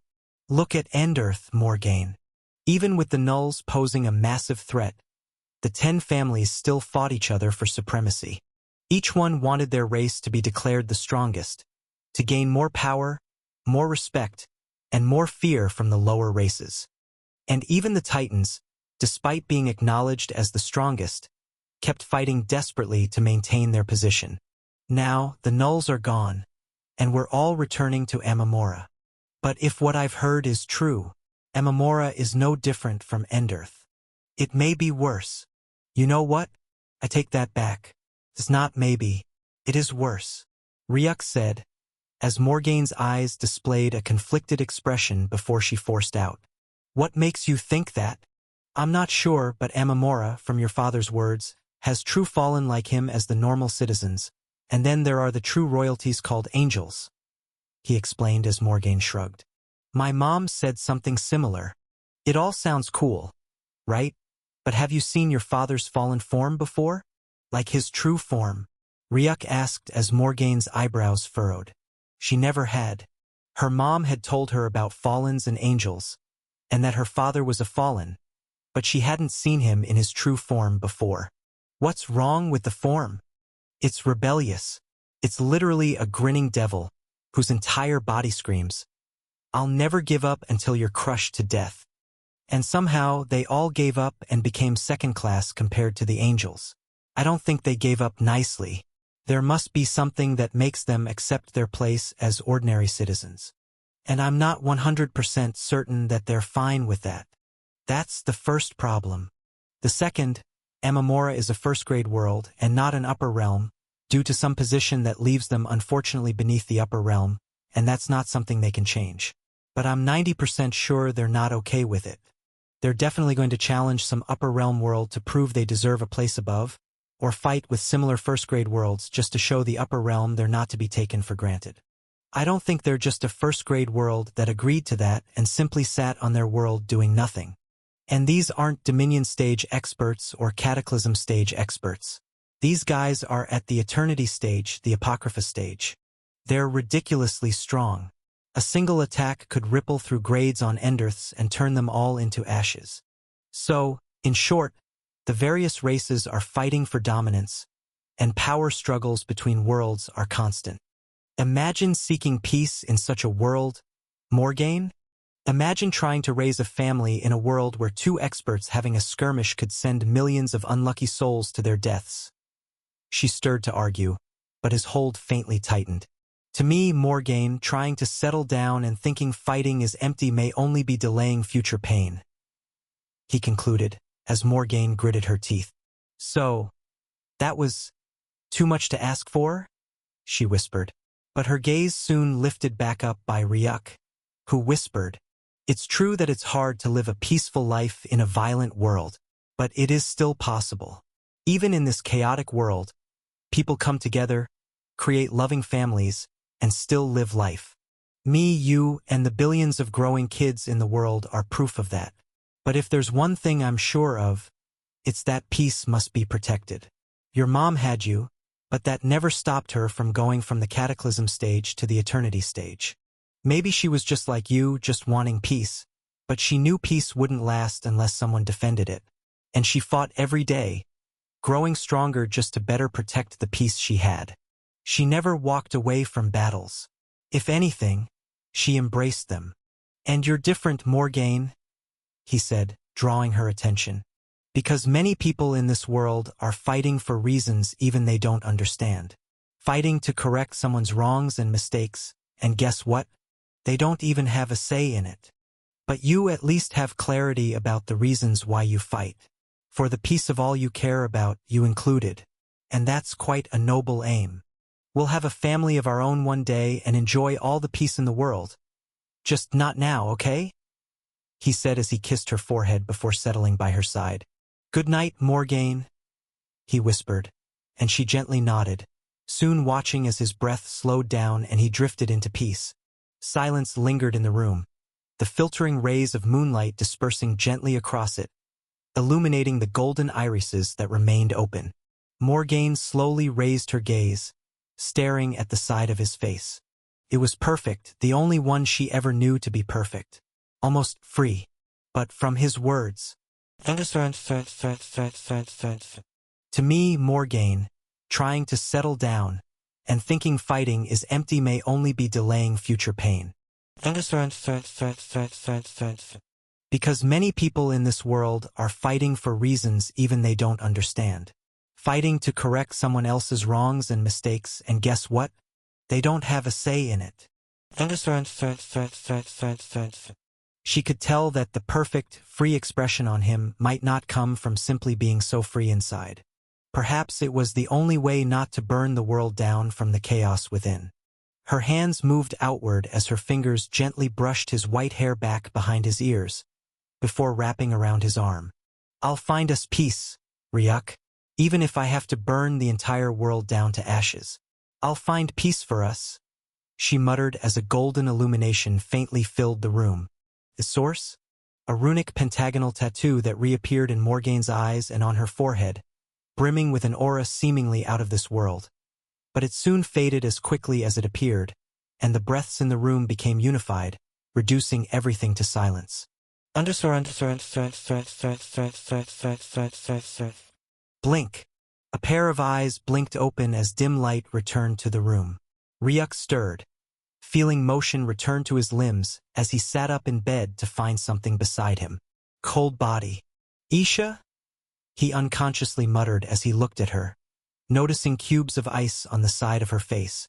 She seemed to sense he had awakened as her eyes opened to the sight of him sitting up.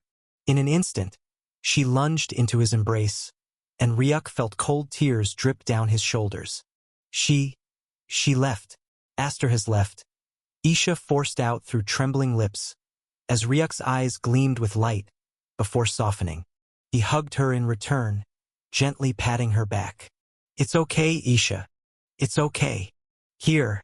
She left this for you. Isha's words echoed in Ryuk's head as he sat at the edge of the grassland, overlooking the blue sea that surrounded the island. In his hands was a metallic box with a simple button at its center.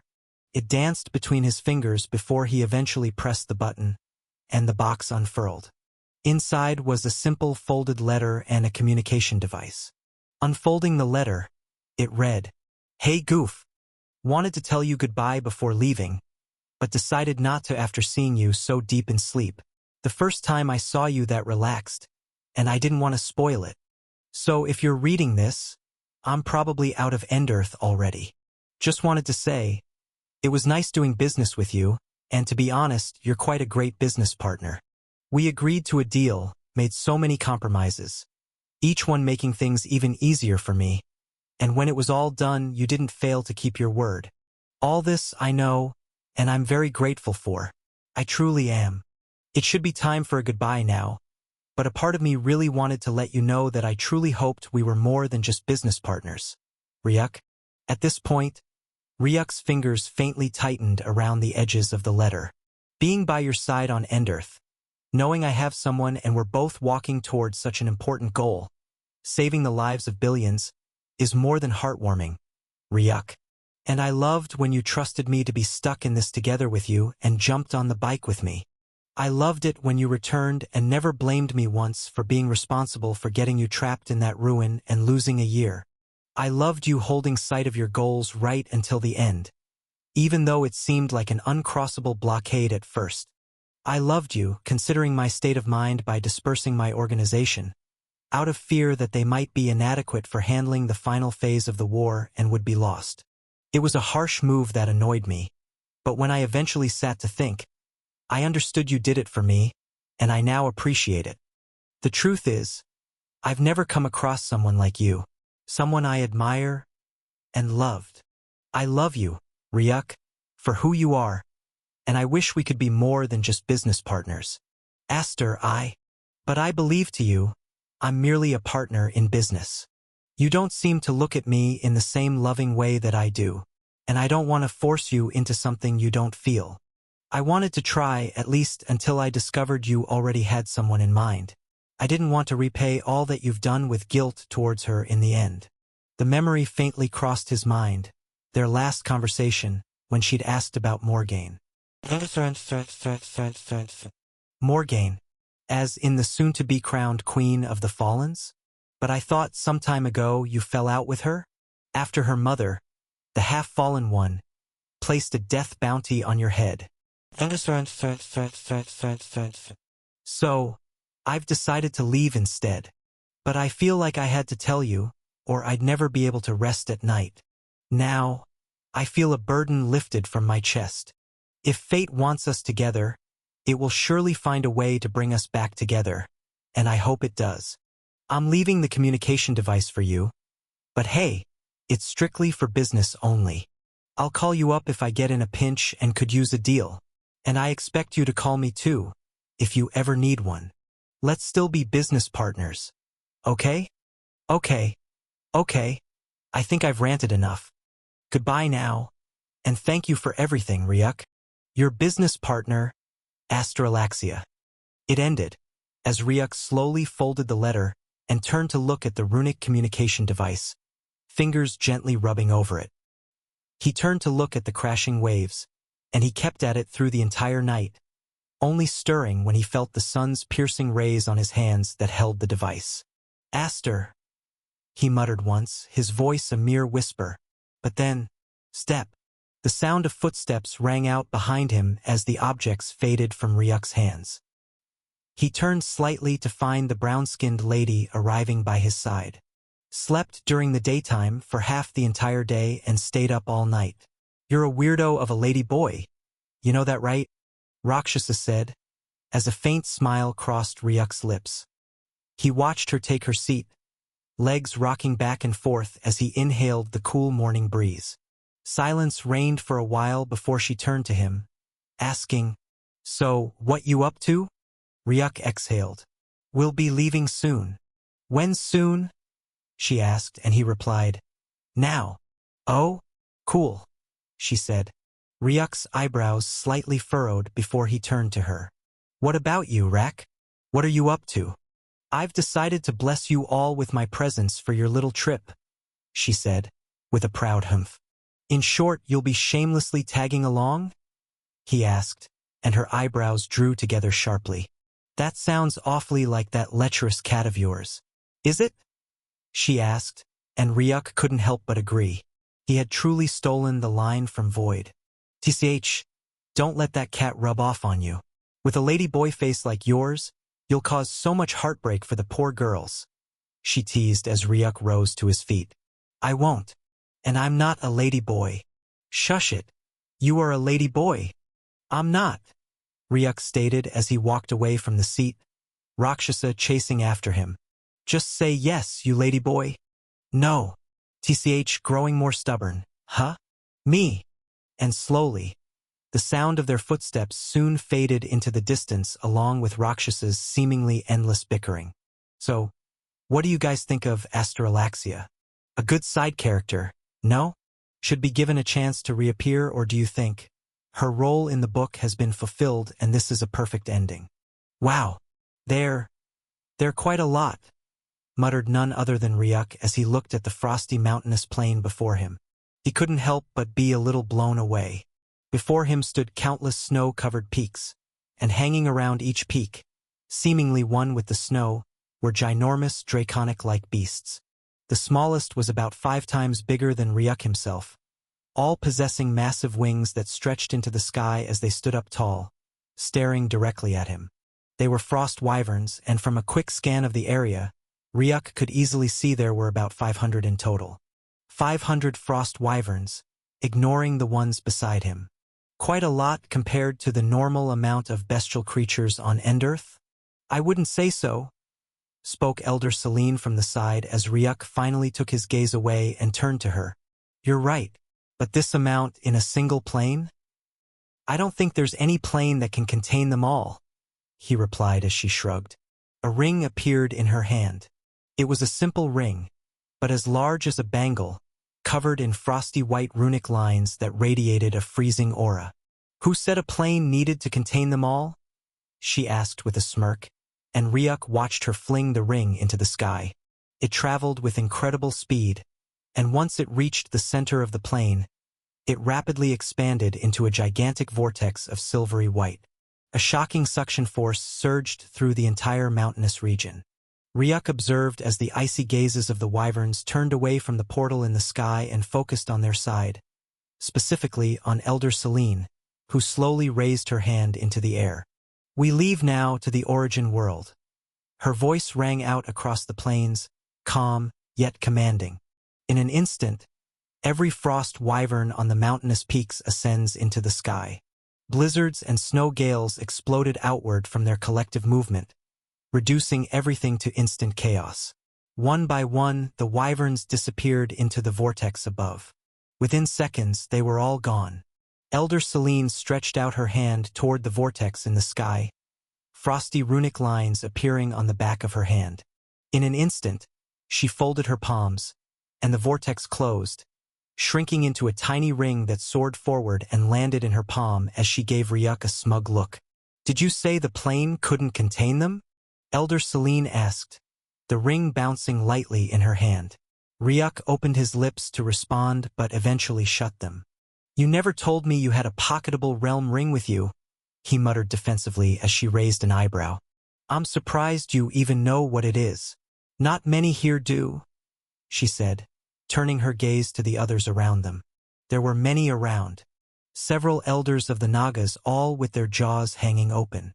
Most noticeable were Queen Snowardo and, beside her, Seraphis, her daughter, standing next to Isha, their eyes still wide in awe. "I guess that's one headache off, then. Now to the second headache. Where's the plane?" Ryuk asked, and Elder Selene raised her hand, clapping twice. Nothing happened for several seconds. Just when he was about to turn toward her, a runic symbol appeared on the vast icy plain. Thrum! A powerful ripple of energy surged, sending the entire snow-laden ground rippling like a disturbed sea. Thrum! It pulsed once more, growing until the snow truly became wave-like. The entire ground began to vibrate intensely. Silvery, icy light shone from beneath the snow until a massive upheaval of snow exploded upward, and something shot into the sky.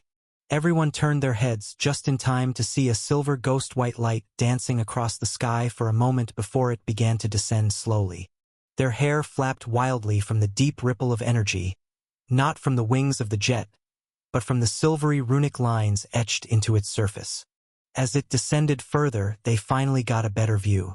It was a gigantic aircraft, its body frosty white and nearly indistinguishable from the snow beneath. Most eye-catching were the lines of glowing runes pulsing across its surface like veins under skin, flowing with a staggering amount of energy. At its nose, a faint glow of humming symbols traced across the metal, syncing with the rest of the runes like a heartbeat. On the side was a simple runic symbol, an emblem embedded into its hull, the image of a roaring frost wyvern.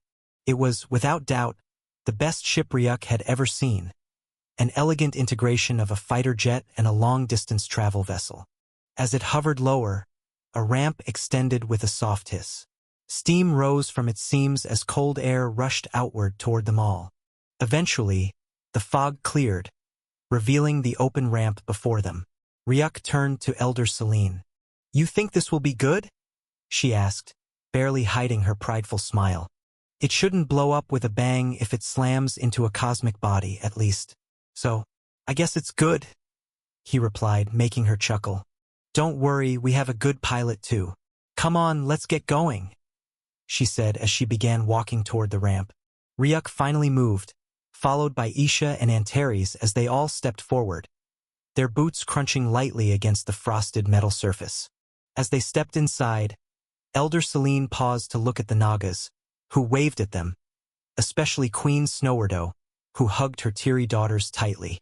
She smiled faintly at the glassy eyes the queen barely held back. "Goodbye, little Snow," she whispered. Though quiet, the words reached Queen Snowardo, who gave a firm nod as they watched the hatch close. The aircraft rose higher and shot into the sky, becoming a beam of light that tore through the clouds before vanishing into the vast emptiness of space with blinding speed. "Goodbye, Elder Selene," Queen Snowardo murmured to herself before she turned to look at her people, who were clearly still devastated by the leaving of the forced wyverns. Even though they were not that much of a personal relationship since the frost wyverns were very reclusive, it was still disheartening to watch them leave, as they all most likely will never cross paths with them again. But alas, the parting was needed. Now, we also return to our world. The moment Ryuk stepped into the aircraft, it was like entering another world. Judging from how sleek the aircraft had been, he had thought they would have been confined within a small space where their heads would no doubt be dragging on the ceiling, because they were all tall. Antares had somehow been able to lessen his height after getting into the Apocrypha stage, but even then, he was a freaking 4-meter-tall Titan, and Ryuk, with his new exoskeleton, was about 2.5 meters in height. He could only grow taller after that. He couldn't shrink below that height. And Elder Selene was just a head shorter than him, around 2.2 or 2.3 meters. Rack's height was indeterminable. One moment, she's a hulking 5-meter-tall devil, and another moment, she's down by 2 meters of that. Right now, she was as tall as Isha, around 1.9 meters in height. They were all taller than the average human, and he had expected it to be hell inside the aircraft, but surprisingly, it was incredibly spacious. In fact, what stretched before Ryuk wasn't some cramped overhead balcony with a couple of seats lining the edges. The entire ceiling opened into a grand mezzanine structure, wide, layered, and bordering what looked like a suspended observation deck. It gave the impression of walking through a palace in the sky, and below was a giant living room, the size of a hall, and there was an elevator by the side, which they all walked to and stood on as it slowly lowered them to the ground. The moment they stepped onto the ground, lights surged across the floor, and hidden doors, most likely leading to other parts of the aircraft, shimmered into view. Activate spaceship mode. Elder Selene's voice rang out, and Ryuk watched as the center of the living room silently sank in and quickly transformed.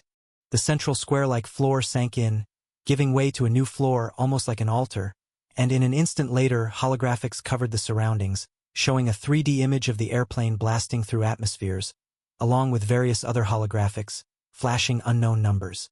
From the side, the comfy-looking sofa instantly dipped, leaving no seats at all. The floor turned metallic, gleaming with buried neon lights that dimmed the entire room, casting a calm, focused glow over the room. You really went all out building this, didn't you? Ryuk voiced in amazement as he stepped onto the metallic floor, sending a ripple of blue across the ground. For a second, the slightly cold feeling he had in his body from previously being in the Frosty Naga's environment seemed to fade away as he felt a little bit of heat beneath his feet. Just enough to try and balance his temperature. You know, when you reach the eternity stage, your lifespan not only multiplies by 5, but there's also barely any growth at all. You need moments of epiphany, and you're not folding your legs in meditation to get those. That begs the question of what to do with the next 200 years of free time, which you could as well spend sleeping. And this is one of my answers, she said with pride as they all moved to the center of the room, where the various holographs were. I will say yours is a time well used, Ryuk said as he arrived before the blinking holographics, feeling a sensory white scan over him and watching various stats of himself quickly appear in the space. It was all part of a cognitive ability scan, like the response of his right arm or right leg, or which one he used the most, and he watched the various holographic shifting in real time to better cater to him. Thank you, Elder Selene replied. Ryuk found her opposite him, tapping on some holographics in the air before a gigantic holographic display appeared before his gaze. A map, divided between 2D diagrams with visible labels and a 3D diagram of an entire solar system, along with another holographic of real-life footage of the spaceship currently moving in space.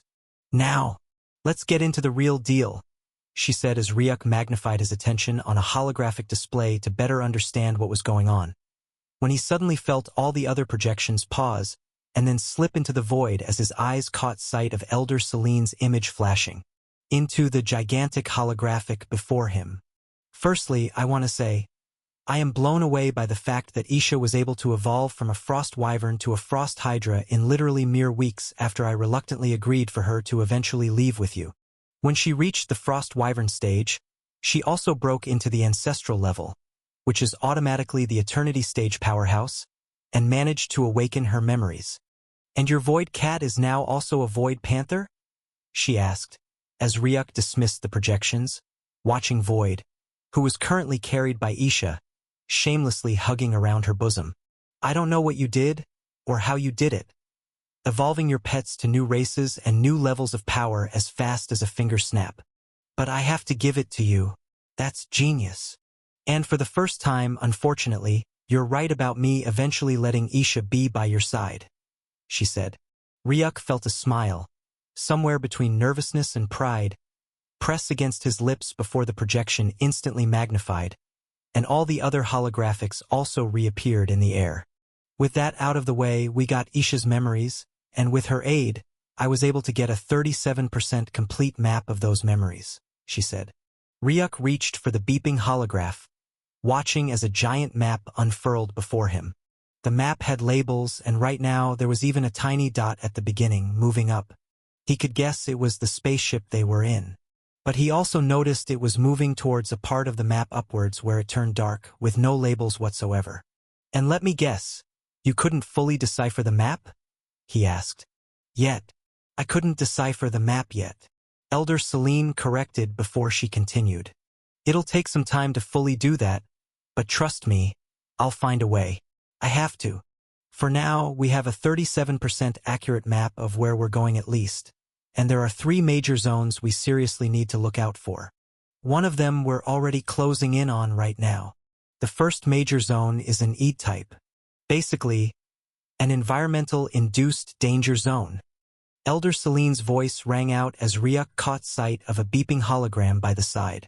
Dragging it to the center and clicking on it, it instantly magnified into a 3D representational scene of a void environment.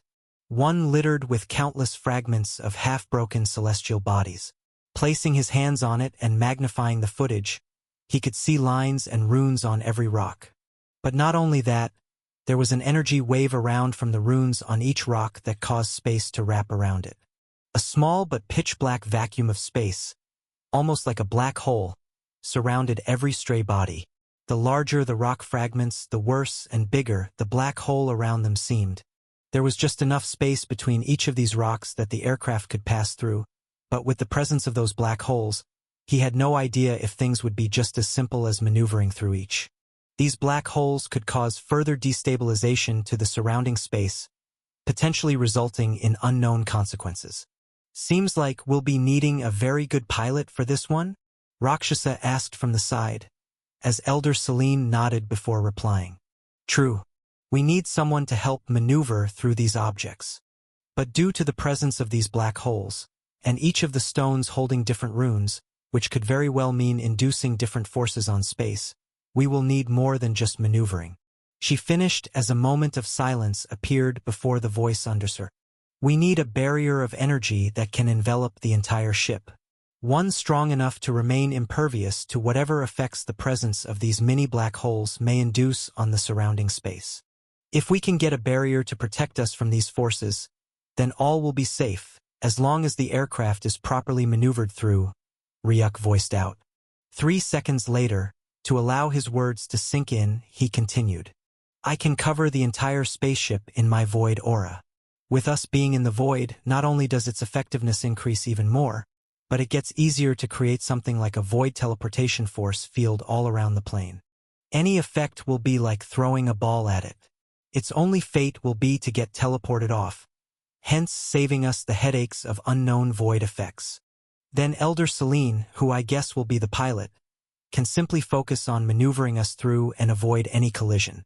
This will continue until we're out of the zone. He gave a simple plan that caused eyebrows to furrow. It was an almost completely sound plan which they couldn't think of any holes in except for the fact, are they really sure he'll be able to truly cover the entire spaceship in void aura, which would allow resistance to all the effects? And what is the plan, in the case that you're unable to do that? Elder Selene asked. As much as she hated to believe it, it wouldn't hurt to create a backup plan in case things turn south. Then, any better idea is welcome. If there's none, we simply find a different route.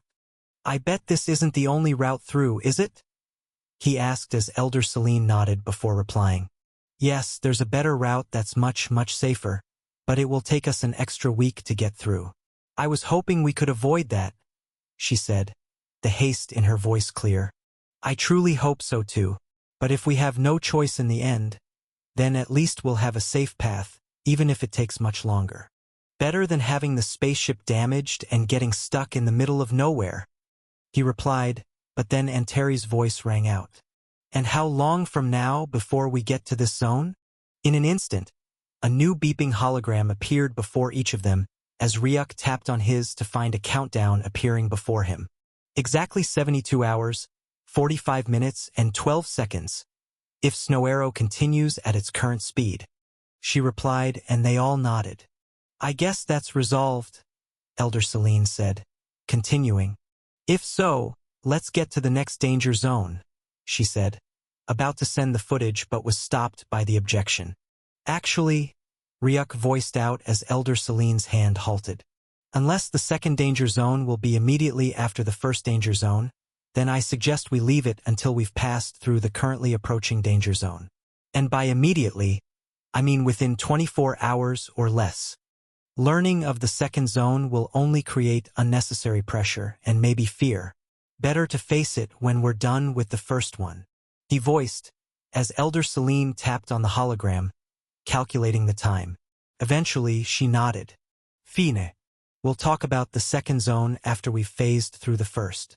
Apart from the danger zones, is there anything else we should be worried about? Isha asked, as Elder Selene tapped on an interface, running her fingers through. Yes, there are indeed many things. But the only threats with more than a 70% chance of occurrence are void beasts trying to cause problems or interstellar pirates who try to loot spaceships or bring a fancy one down just to sell it for parts. In short, we watch out for beasts and bandits, she explained, as Ryuk's brow drew together. To think, even in space, there are bandits too. Must be a hard job. Yes, but it surely pays well.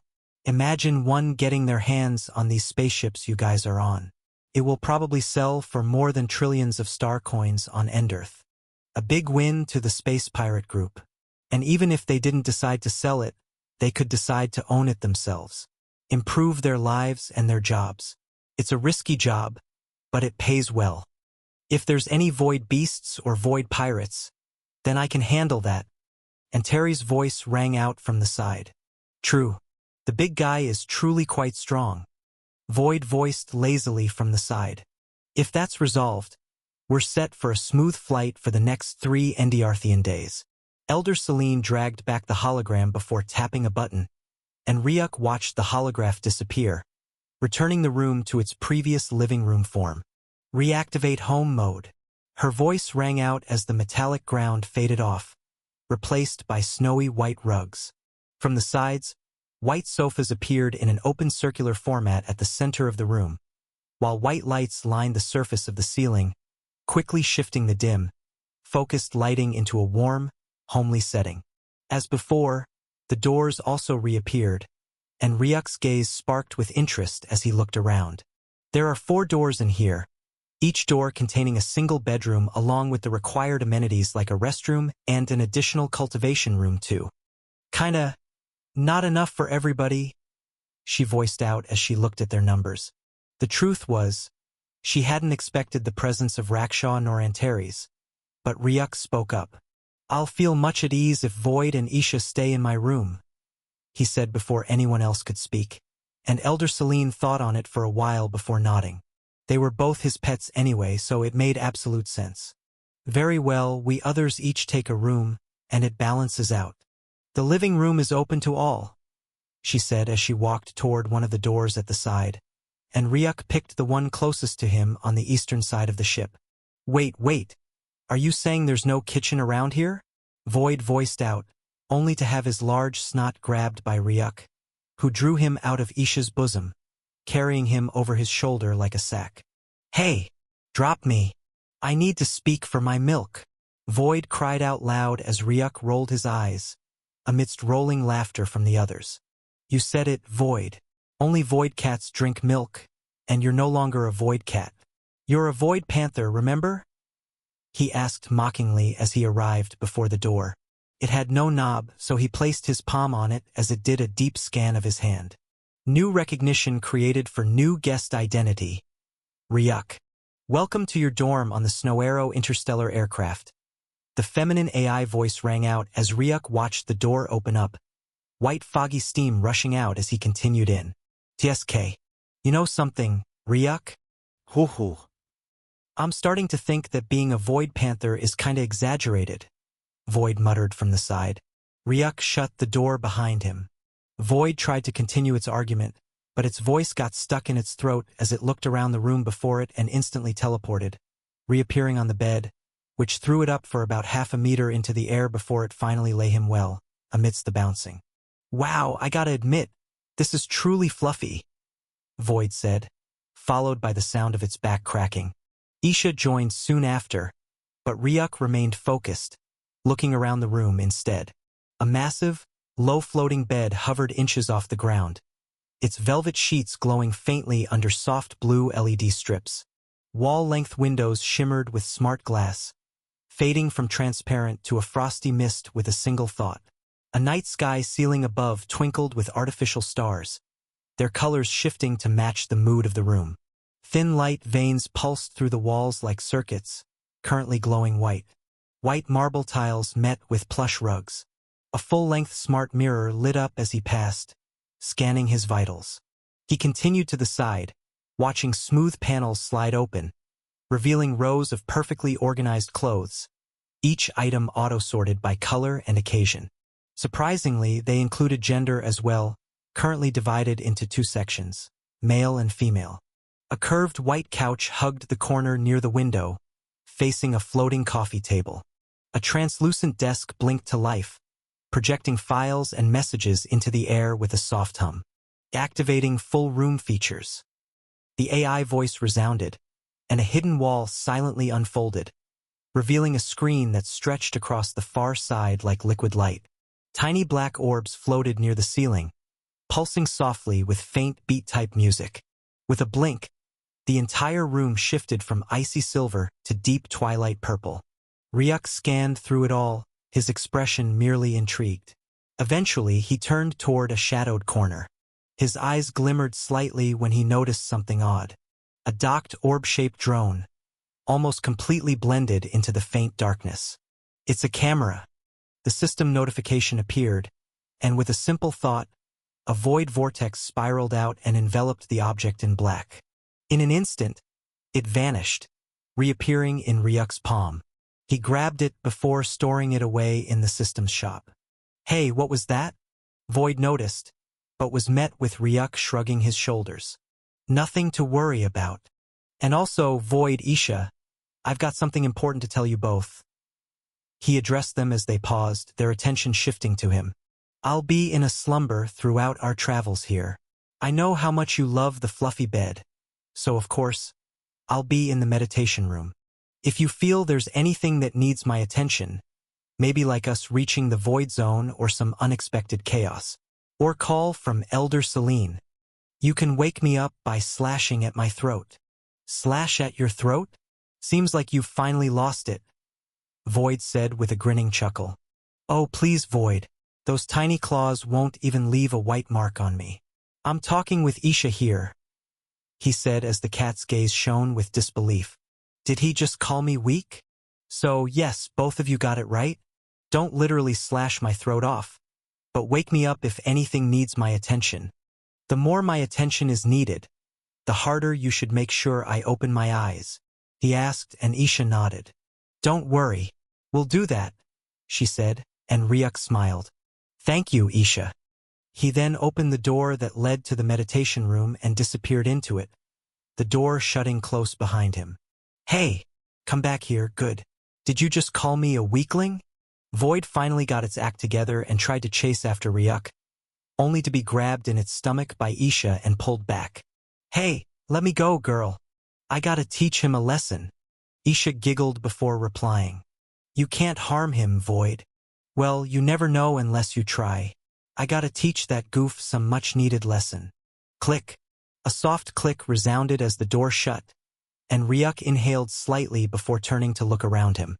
The lighting was dim, the brightest source of illumination emanating from the center of the rectangular-shaped room. It was a vast pool, stretching out in a rectangular form, its surface shimmering with fluorescent blue light, the source responsible for the room's eerie glow. A mana sea. The system notification flashed as Ryuk stepped closer. Upon reaching the edge, vapor curled toward him, as if drawn to his aura. His hands reached down, gently dipping into the surface. The moment he did, the blue light slowly gave way to a snowy white hue, and the aura of the mana sea turned frigid cold. The mana is abundant, very high quality. Pity, I don't need mana any longer to increase my cultivation. He mused aloud as he rose to his feet. Taking off his shirt, he stepped into the pool and settled at the side. The waters swallowed him up to his chest, leaving only his head visible. He exhaled cold, white breath before letting his head fall to the side. Throne shift. His last thought echoed within him as he felt his consciousness begin to fade, his heartbeat slowing to a near-dead silence. Blink. When he opened his eyes, the first thing he saw was the emerald-painted ceiling. Moonlight streaked across the panel above, casting silver across his face as his blue eyes fluttered open. He sat up in bed. He heard movement from the side and turned to locate the sound, his gaze landing on her. She stood before the mirror, golden hair cascading over the sharp black of her blazer. Morgaine's fingers tugged her chest zipper, drawing up the white hoodie beneath the jacket, sleeves pushed back to reveal her wrists. Loose black trousers skimmed her ankles. She bent down to grab the sneakers at her side, slipped them on, then stood. Reaching to the wardrobe, she pulled out a black cap, placed it on her head, and turned, only to freeze briefly as she caught him staring directly at her. "You were spying on me?" Morgaine said, her expression feigning shock and betrayal, though it was clear she couldn't hold it for long. "Spying?" Ryuk repeated as she approached, her eyes playfully accusing. "I wasn't spying. I was just appreciating the outfit," he said with a soft smile as she extended her hand. He took it and she pulled him up. "So, how do I look?" Morgaine asked, standing in front of him. A black face cap, a white hoodie beneath a dark jacket, and loose black trousers paired with sneakers.